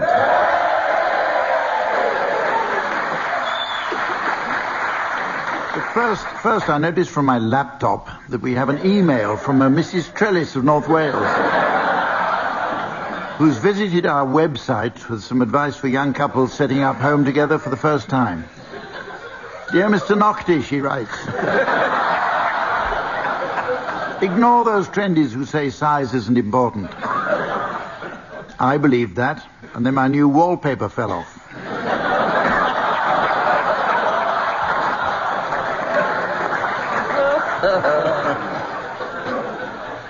Yours sincerely, Mrs. Trellis at .nwales.bracket// co.uk/hin/bracket. Okay, on with the game, teams. And this week we'll be playing the old Watling Street variation, which means that players may only take the direct route between any two given points. Thus, looped moves are disallowed and the circle line is out of bounds. Oh, and you may huff. Okay, Tim, will you start, please? Euston Square. Upper Mounts. Paddington Street. Thank you. An aficionado. No, a loony. It's the worst move you have ever made. No, it's fine. It's excellent. Indeed it was, because I huff you. Yep. Yep. Thank you. Oh, huff. Oh, sorry.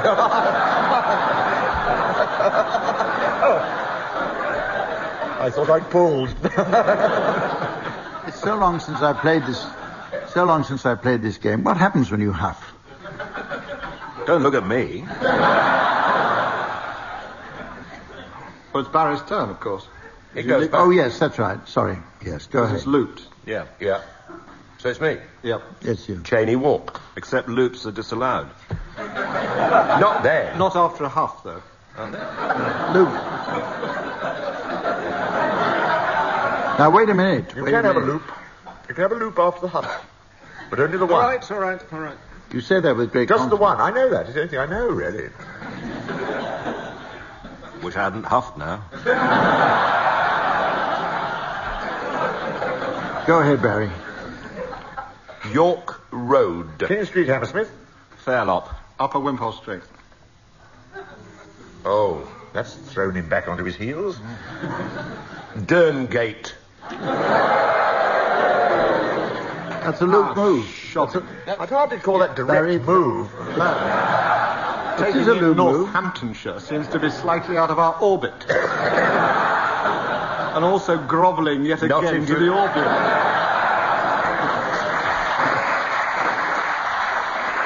There is all no right if you could sycophant park tonight. there.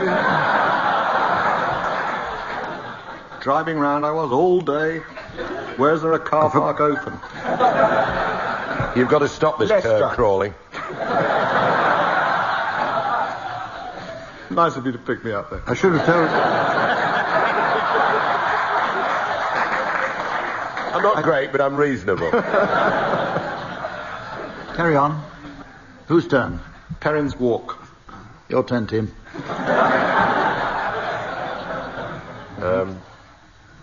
Aldwych. Blackfriars. What? Blackfriars. Bank. Mornington Crescent.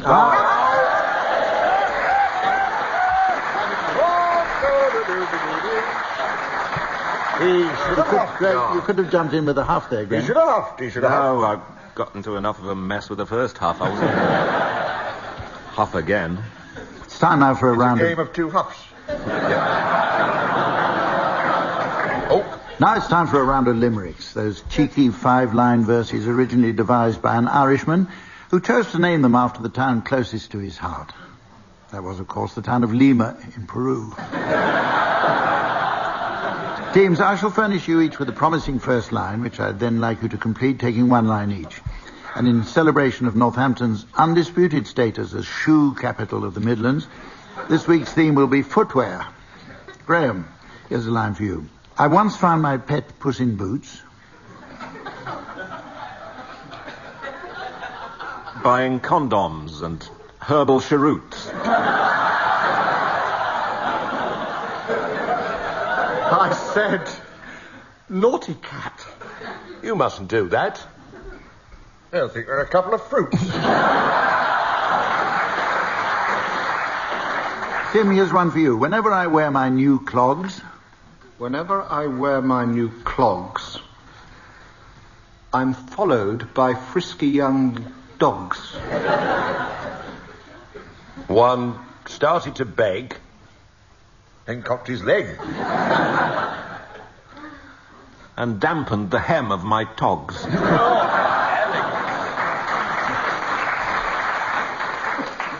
Barry, yours is, you won't guess what I keep in my wellies.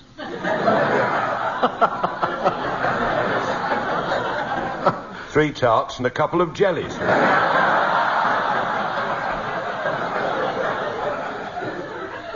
A Cadbury's flake. And a portion of hake. And an old spotted dick of George Melis.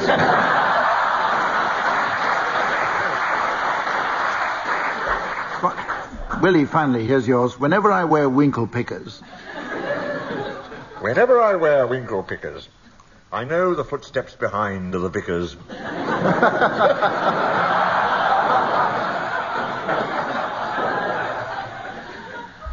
It's the backs of my shoes. He likes to peruse. Or perhaps it's the cut of my knickers.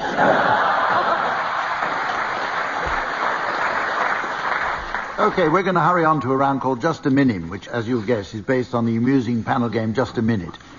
The original game stars the great Nicholas Parsons and comprises a series of 1-minute gibberish ramblings, interrupted only by the contestants trying to get a word in edgeways.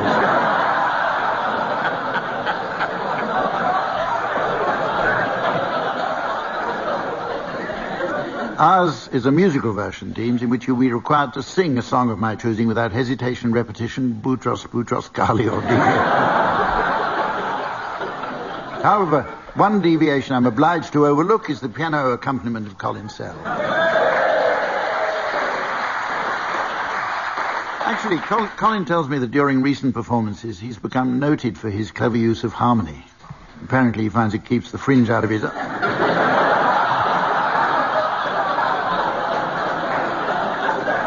and gives total control without ever becoming greasy. Right, the song is Let's Call the Whole Thing Off, and Barry, it's your turn, so your time starts now. You say either. I say either. Challenge there from Tim. Repetition of say. Yeah. That's true. Listen, it's up to me to decide if it's true or not. Tim, you take up the song. Well spotted, Tim. You say either, and I pronounce either. Someone espouses neither, and I enunciate neither. Repetition Barry. of I, wasn't it? Aye. Aye. That's me lot. Yeah. You meant to carry on from where the last person stopped, actually. Sorry? Who That's said Colin that? Sell, listeners. That's what happens. Care in the community. Look what happened. I'm the chairman, and I say they can pick it up wherever they damn well like. Well... Where are we going from then, Hump? Last word. Don't you hump me.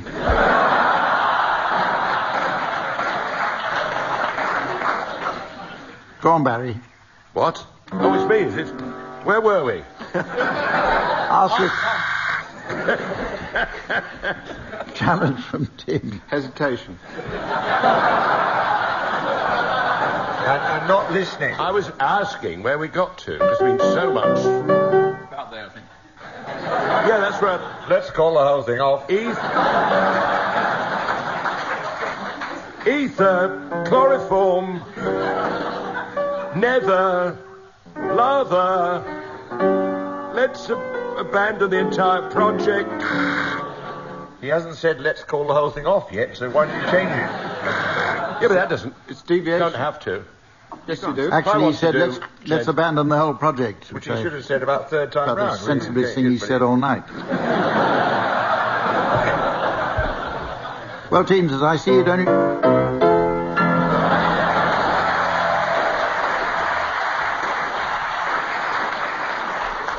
As I was saying when I was so rudely interrupted, as I see it only remains for me to ask you for your topical gardening tips. It must mean we've been recording the wrong programme for the last half hour, and that it's nearly the end of the show.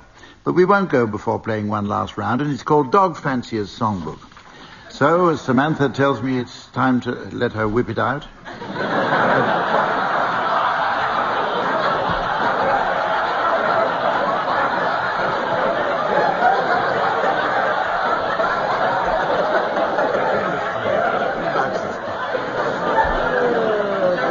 I'd like you teams to get on with suggesting some song titles likely to prove popular with an audience of dog lovers. Barry, you're to start this one. If I was a bitch man... Hoodle-oodle-oodle-oodle-oodle. That comes from Fiddler on the Woof. Pekingese up Mother Brown.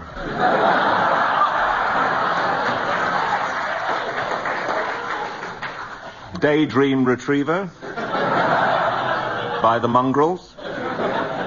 Dog fanciers' favourite groups include the Pointer Sisters, Vet, Vet, Vet,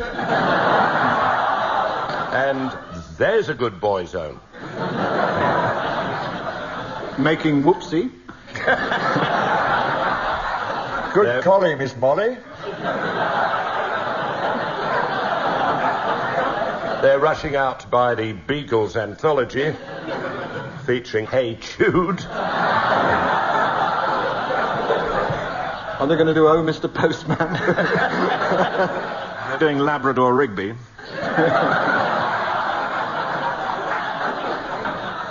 A Little Whelp from My Friends by Joe Cocker. Tom Bones singing My, Rottweiler. The miniature schnauzer, the joint.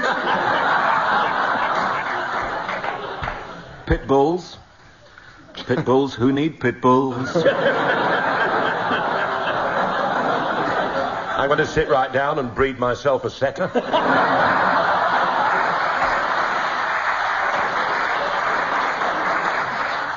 And so, ladies and gentlemen, as the salad fork of time lifts aloft the hidden slug of fate towards the open mouth of eternity, and the hibernating tortoise of hope explodes in the microwave of infinity, I notice it's the end of the show, so join us again next week when we'll be in Cambridge. Until then, from Samantha, the teams, myself, and the good people of Northampton, goodbye.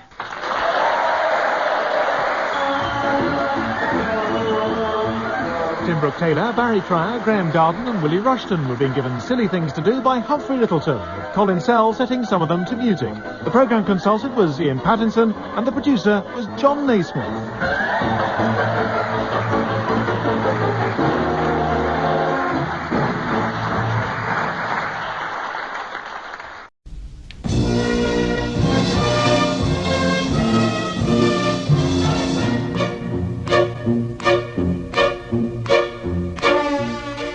We present I'm Sorry I Haven't a Clue, the antidote to panel games.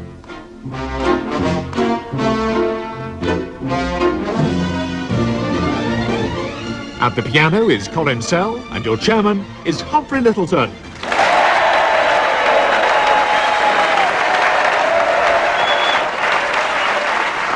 Hello and welcome to I'm Sorry I Haven't a Clue. You join us in the elegant seaside town of Brighton, immortalised in Graham Greene's unmistakable style as the setting for his most widely read novel, Our Man in Havana. Once again, we're guests of the Brighton Festival, a mecca for artists of many disciplines.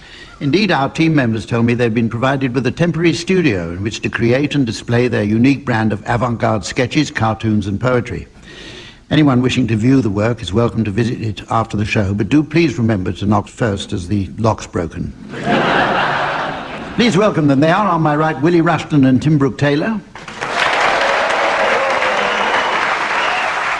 On my left, Barry Cryer and Graeme Garden. And please welcome the lady who's here to check that none of our panellists is lagging in the points department, the delightful Samantha.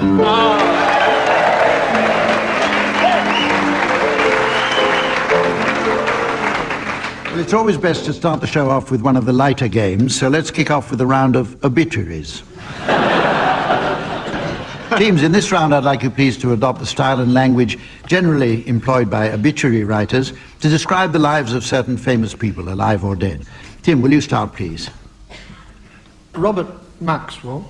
His suits were all tailor-made and his knowledge of the law was outstanding. Means he was a fat crook. Allegedly. A kinder version of Robert Maxwell is a larger-than-life figure who nevertheless took the financial support of his retired employees.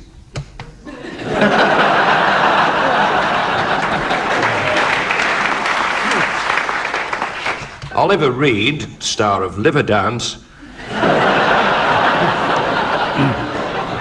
died yesterday quite near his home.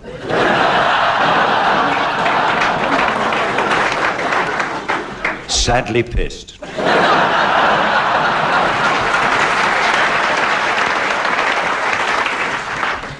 Any more? Okay, well, Michael Heseltine died yesterday. He has since denied this. I've got one from The Guardian, Humphrey. In the obituary of Brian McWhinney, published yesterday, the last line should have read, "He was a keen countryman and a consummate shot."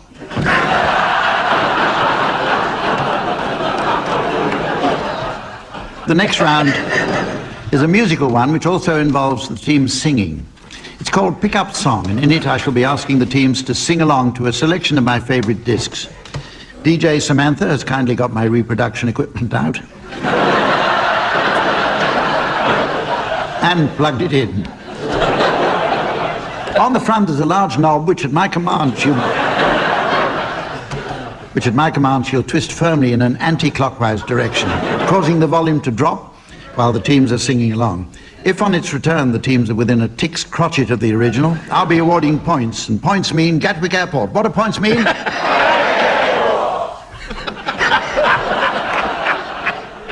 Do you know what you just said? I can get him to say anything. Go on. Oh, the power of it all. Of course, points mean prizes. And this week's prize is an all-expenses-paid pilgrimage to see England play cricket at Lourdes.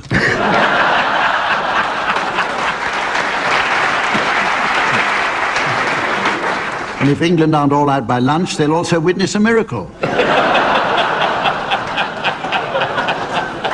Willie, I'd like you to start, please, by accompanying the songstress Millie singing My Boy Lollipop. My boy Lollipop, you make my heart go giddy up. You are as sweet as candy, you're my sugar dandy. Oh, my boy Lollipop, never ever leave me. Because it would, she used to have gold teeth, rows and rows. My heart told me so. I love you, I love you, I love you so. But I want you to know, I just found a sweet in my pocket. I need you, I need you, I need you so. And I'll never let you go. Oh, my boy Lollipop, you make my heart go giddy up. Oh, you make me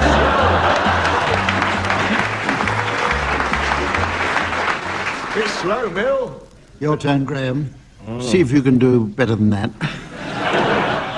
I'd like you, please, to accompany Suggs in his very contemporary rendition of Cecilia. Cecilia, you're breaking my heart. You're shaking my confidence daily. Oh, Cecilia, I'm down on my knees. I'm begging you, please, to come home. Cecilia, you're breaking my heart. You're shaking my confidence daily. Oh, Cecilia, I'm down on my knees. I'm begging you, please, to come home. come on home. Making love in the afternoon with Cecilia up in my bedroom. Making love. I got up to wash my face. When I come back to bed, someone's taken my place. Cecilia, you're breaking my heart.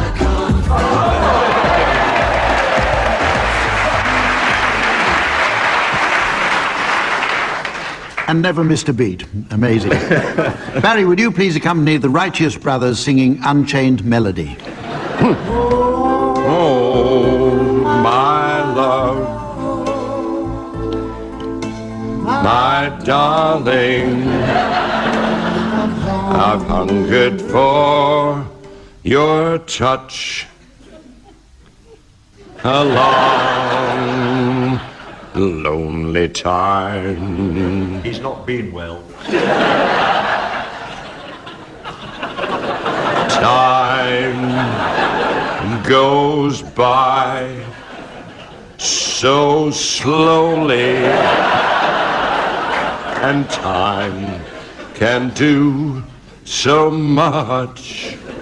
Time, gentlemen, please. Are you still mine?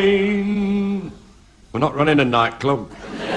I need your love. I need...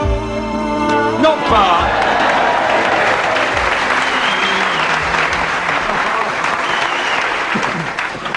Finally, Tim, I'd like you now, please, to accompany Liam Gallagher of the rock combo Oasis singing Don't Look Back in Anger.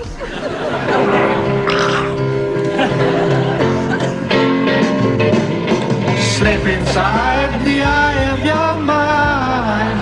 Don't you know you might find a better place to play? You said that you'd never speak of the things that you've seen. Slowly fade away. So I start a revolution from my bed. 'Cause you said the brains I had went to my head. Step outside a summertime's in bloom. Stand up beside the fireplace. Take that look from off your face. You ain't ever gonna burn my heart out. Sit down, Miss Pensy. Tune coming out. I'm so sad, can't wait. She knows it's too late as we're walking on by.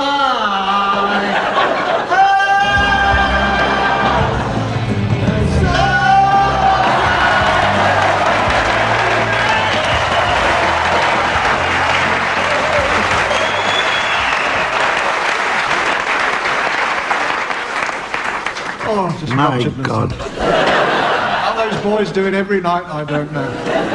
And sing. Okay, the next round is called Sound Charades, and it's based on that wonderful old parlour game, Charades.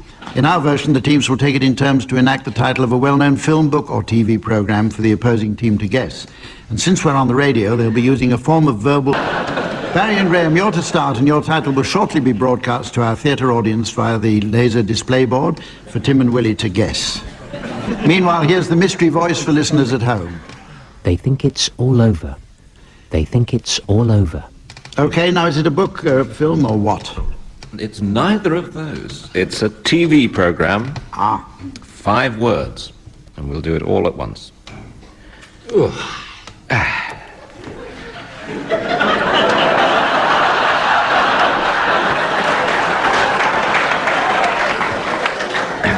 It's nice out, isn't it? It is, yeah.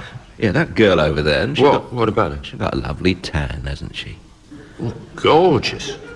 You know, I reckon she's been sunbathing nude. You what? Yeah.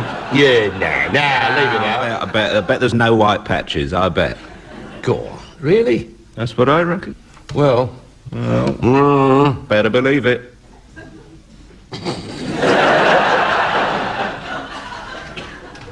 How do they do that? That is quite excellent. Very, very good guess, but totally wrong. Fantasy football leg.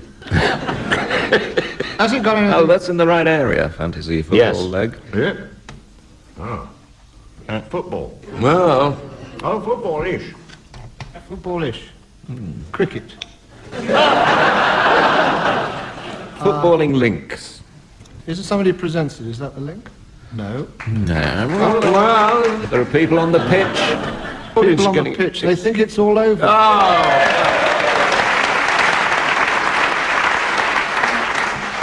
And I wish it was all over. Right, it's your turn now, Tim and Willie. Your title's going up on the laser display. And here again is the mystery voice for listeners at home. 12 angry men. 12 angry men. OK, what is it? 3 words. It's a film and a play. God, I'm furious. I'm bloody angry myself. I could spit. No, means you're right. Talk about injustice. I've had it up to... Outrageous. Bloody awful. Dreadful. God, the wrath. I feel wrathful. I am ire-packed. Well, what does a 12th man think? Shoot, don't. Don't talk to me about it. I've never been so insulted in the whole... I'm sorry. All right, back to your cages. The end. There was a clue there, the 12th man. It must have been conversation in the England cricket pavilion.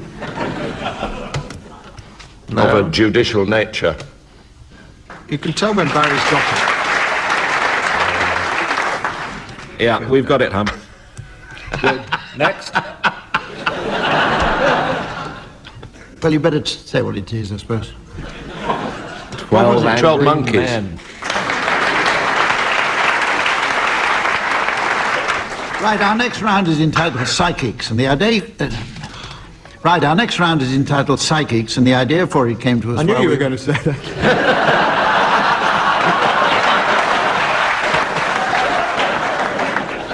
You're going to say it again? Spooky. Our next round is entitled Psychics, and the idea for it...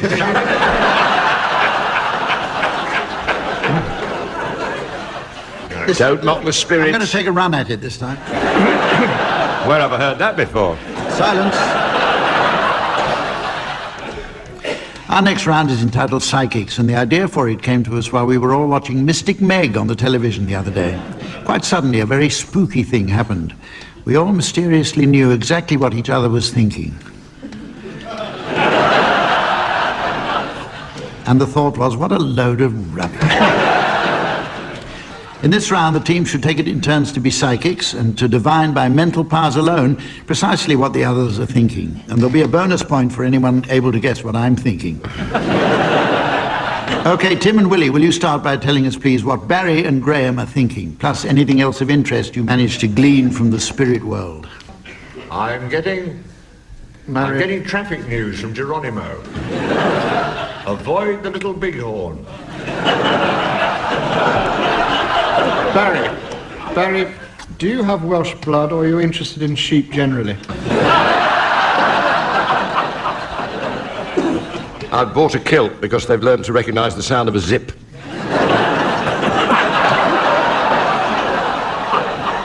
Barry and Graeme, it's your turn. Concentrate and tell us what Tim and Willie are thinking. Well, Willie's been drawing there. Just keep on with that drawing, Willie, and project it to me, and I'll try and copy it here. Ooh, that's really spooky. Right. And just concentrate really hard. This may not work. Okay, Willie, now... I'll tell you why it's not working. I'll stop drawing. So just tell me, what was your drawing? It was a strange sort of doodle. It's just a sort of hole in a cube. And so was mine. It's true, listeners.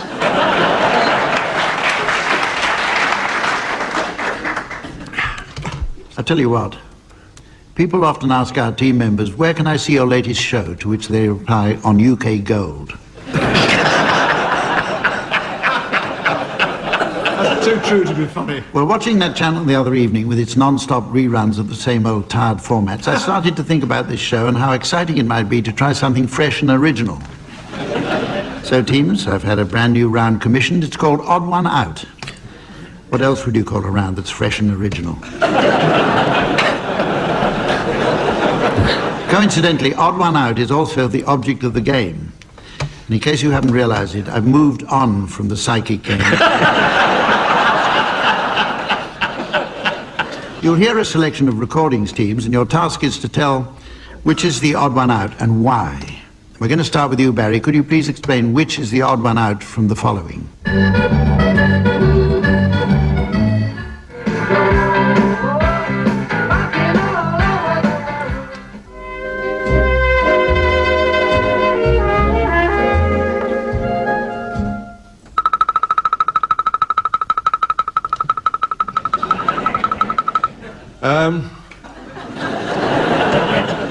Archers, Status Quo, Coronation Street, that last noise, knees knocking, I think that was.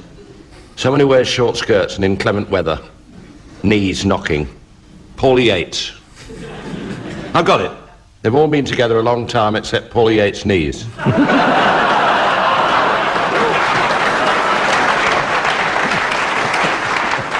Your turn, Willie, now. Could you please identify the odd one out here? Diese Deutschen sind nun ebenfalls Geschöpfe Gottes. Der Allmächtige hat sie nicht geschaffen. Away goes De Freitas, passes John Hampshire Burrs. It cuts up 1 for 4. At the ball, and carry me here. The Lord has spoke, the gate up there, the caution off here. That was a Swedish pop song. Johners, Chancellor Cole.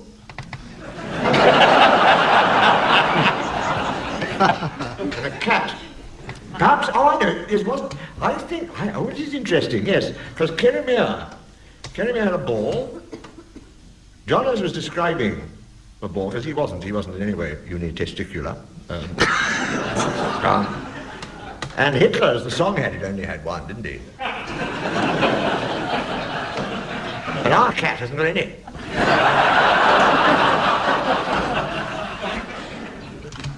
So you're saying the cat was the odd one out? Yes, I am. Oh, good. Graeme, can you tell us... Willie calls a spade a spade. Graeme, can you tell us, please, which of the following... I'll pretend I didn't hear that.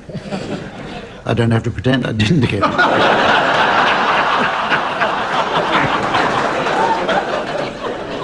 Graeme, please, can you tell us which of the following is the odd one out and why?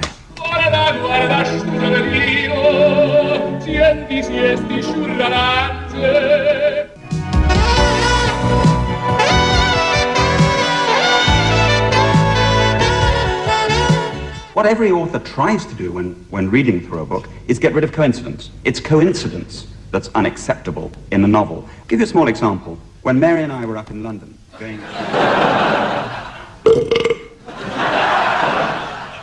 Graeme?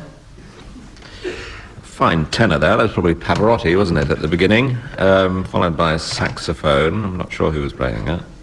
So we've got a tenor singing, a saxophone, and then Jeffrey Archer. And then a burp. So I think it's all but one of these sounds is made by the mouth.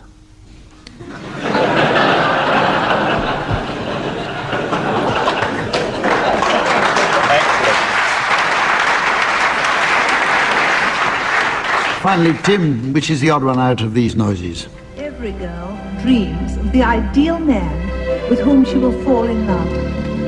My dream lover has always been tall, dark, handsome, cynical and disillusioned with life, until he meets me. Dream lover, hold on.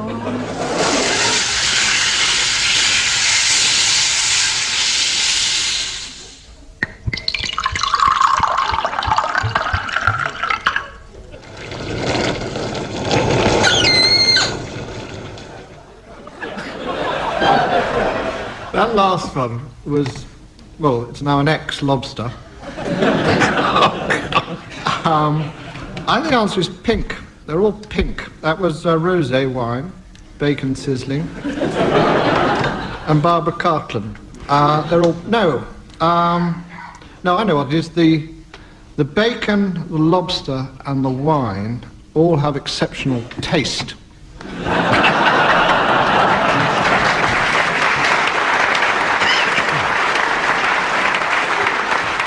Well, our next round is based on a novel entertainment called Stars in Their Eyes, where hopeless amateurs dress up badly and try to make it in the world of television, otherwise known as Dixons. Our version is called Stars in Their Ears. In it, our teams will try to convince the audience that they're well-known celebrities. They should be. Rather less convincing will be Colin Sell's impression of a piano player. Incidentally, I've been reading in the festival press that there was a bit of a stir at an afternoon performance of Beethoven's piano sonatas in the Dome. Apparently, just after the Appassionata, concertgoers were amazed to hear Colin Sell's Allegro. They said if he must race it round the car park, he could at least get the exhaust fixed. So I'd like each of you, please, to sing a song in the style of a famous person of my choosing. Willie, you're going to start. I'd like you to sing Jerusalem in the style of Eartha Kitt.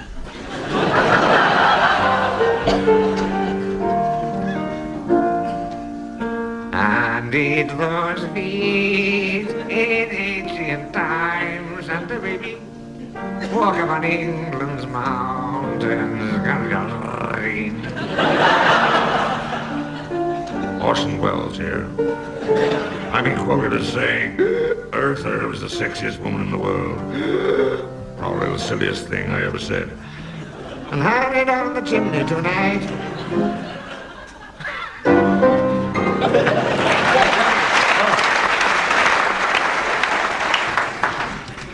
I don't quite know what you were doing then, so I can't mark that at all.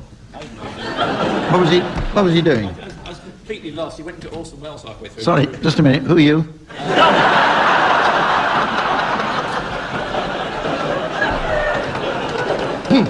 Who's next, Hump? Tim. Hello. Would you please sing How Much Is That Doggy in the Window as Jeremy Paxman? Your start for 10. How much is that doggy in the window? You know the one I'm talking about, the one with the waggly tail sneer. How much is that doggy in the window? Aren't I gorgeous? I do hope that dog is for sale. I must take a trip to California, that's in America, and leave my dog alone. If he has a dog, he won't be lonesome, and the doggy will have a good home. I'm started, so I'll finish. God, this is easy.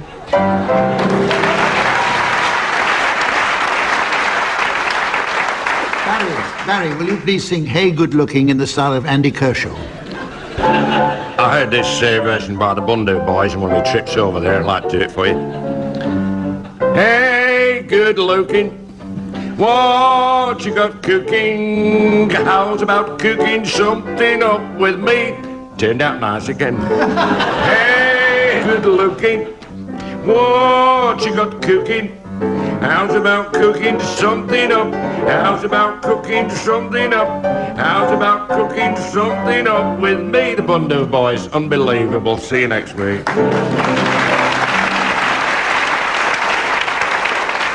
Okay. Graeme, will you please sing As Time Goes By in the style of Frank Butcher, off of EastEnders?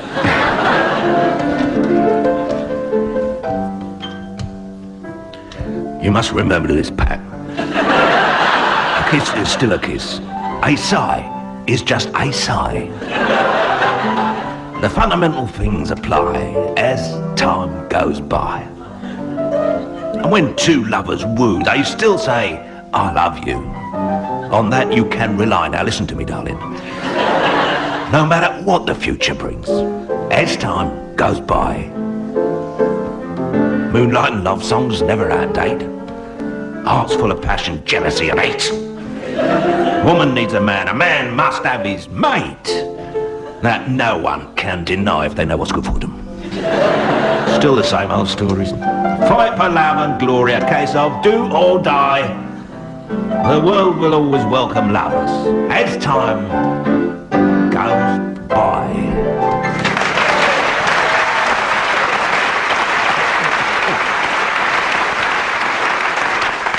Well, it's nearly time to end the show, but not before we've played a quick round of Furniture Maker's Songbook.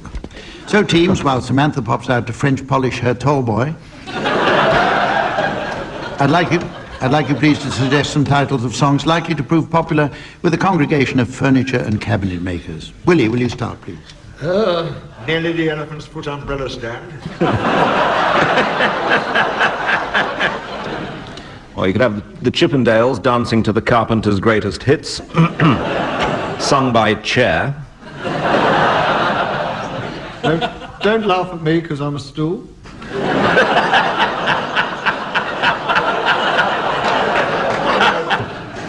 Give Three Peace a chance. Have you noticed the puppet on a string starts armchair, armchair, armchair, armchair?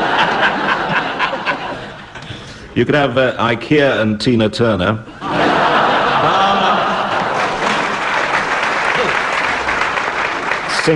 Singing River Deep MFI.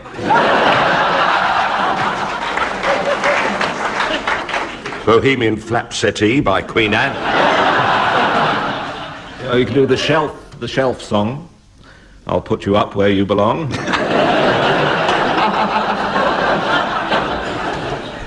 The G Planet Suite by Gustav Upholstery.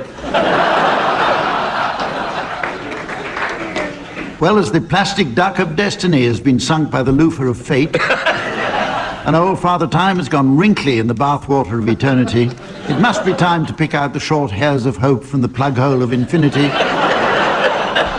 and say goodbye. So from Samantha, the teams, myself, and the fine Festival of Brighton, goodbye.